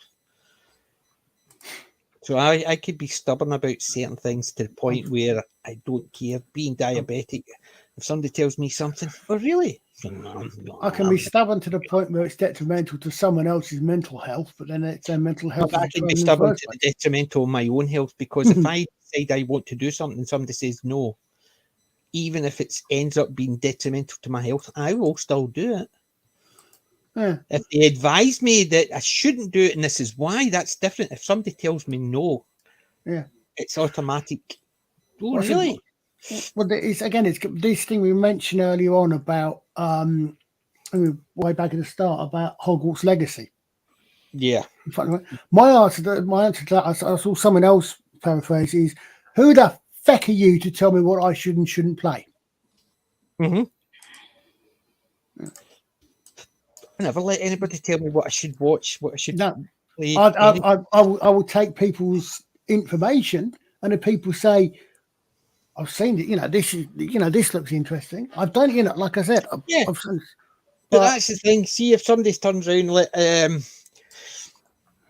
Song of the South, there's a movie that Disney still used the songs from, but they say it's problematic.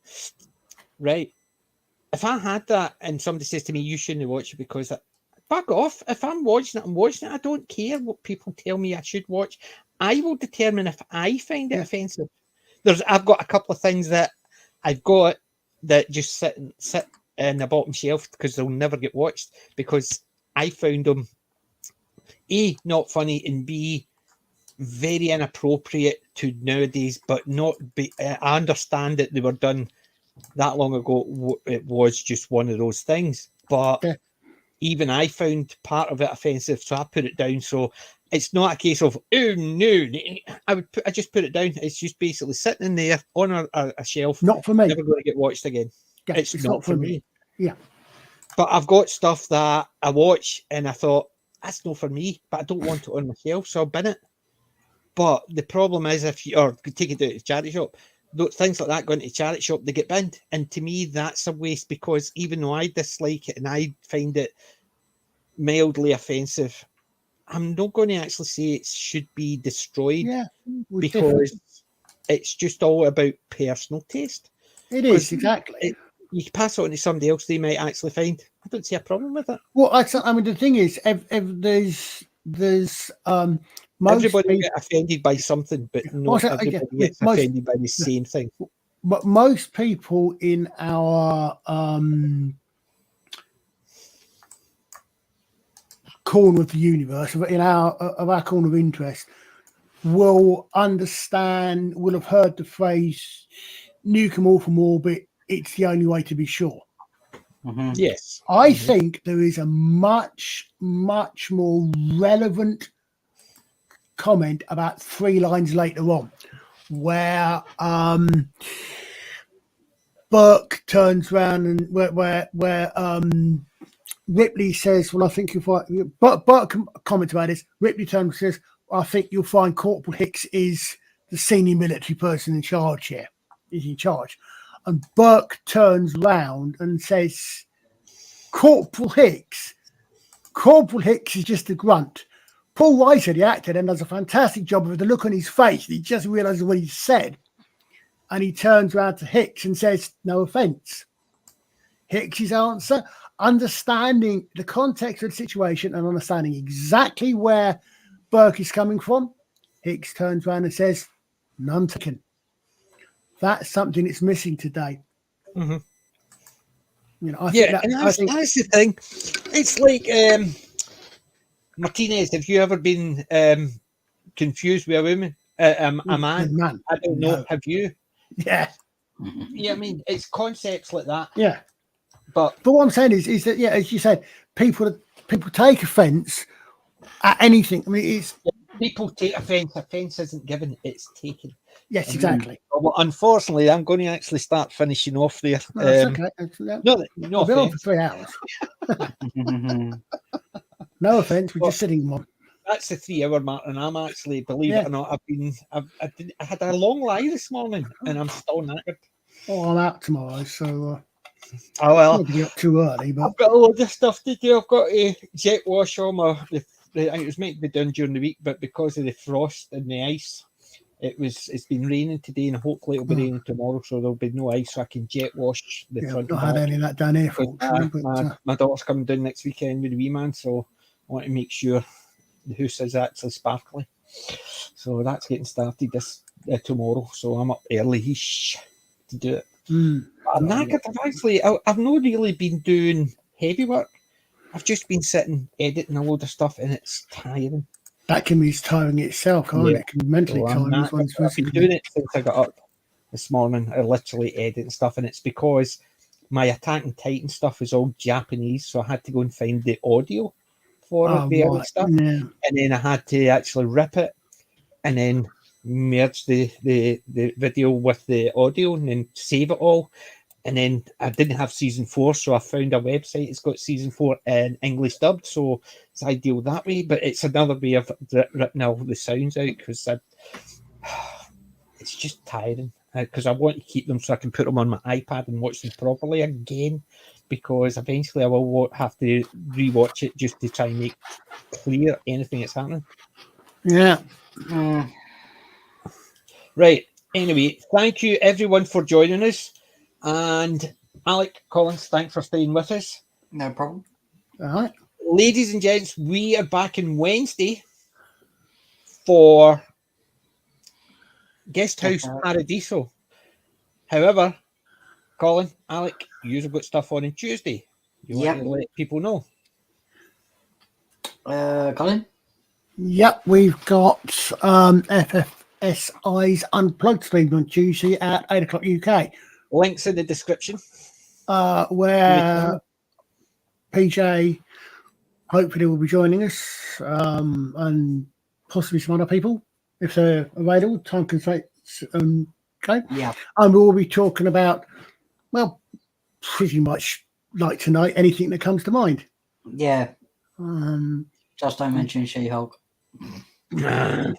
Or Thelma, or I was going to say apparently She-Hulk is no longer the bottom of the barrel. Apparently the bottom of the barrel is 6% now. Velma, 6%. Yep. Anyway, so join Alec and Colin and myself and anybody else who's joining us on Tuesday for FFSI. Description is to the channel is in the the description to the channel is in the description. The channel description in words that I put all together, messed them around. And link below. Just basically with link below. And on Wednesday we're looking at Rick Mail and Adrian Edmonds' Guest House Paradiso. So join us for that. Is that a Mickey take of Hotel Paradiso? Yeah, because it was an Alec Guinness version. Yes. I was going to say, oh really? I don't know. Was that older film? Guest House Paradiso is basically is effectively bottom. It's the bottom characters or the Dangerous Brothers characters in a guest house running a guest house. So you got Pervy Rick and Crazy Eddie, but in a guest house, different character names. But in effect, it's the same two characters they've had as the Dangerous Brothers or Young Ones or in bottom. It's just the Rick and Eddie, basically just Rick and Ed doing their good characters. Guest House Paradiso, so join us for that one. And we're going to finish up there. So thank you for joining us, everyone. And Alec, Colin, Roman, and Wend, thank you for joining us earlier on. And remember, ladies and gents, I'm not old, I'm classic. Me and the guys, out. Ta-da. Good night.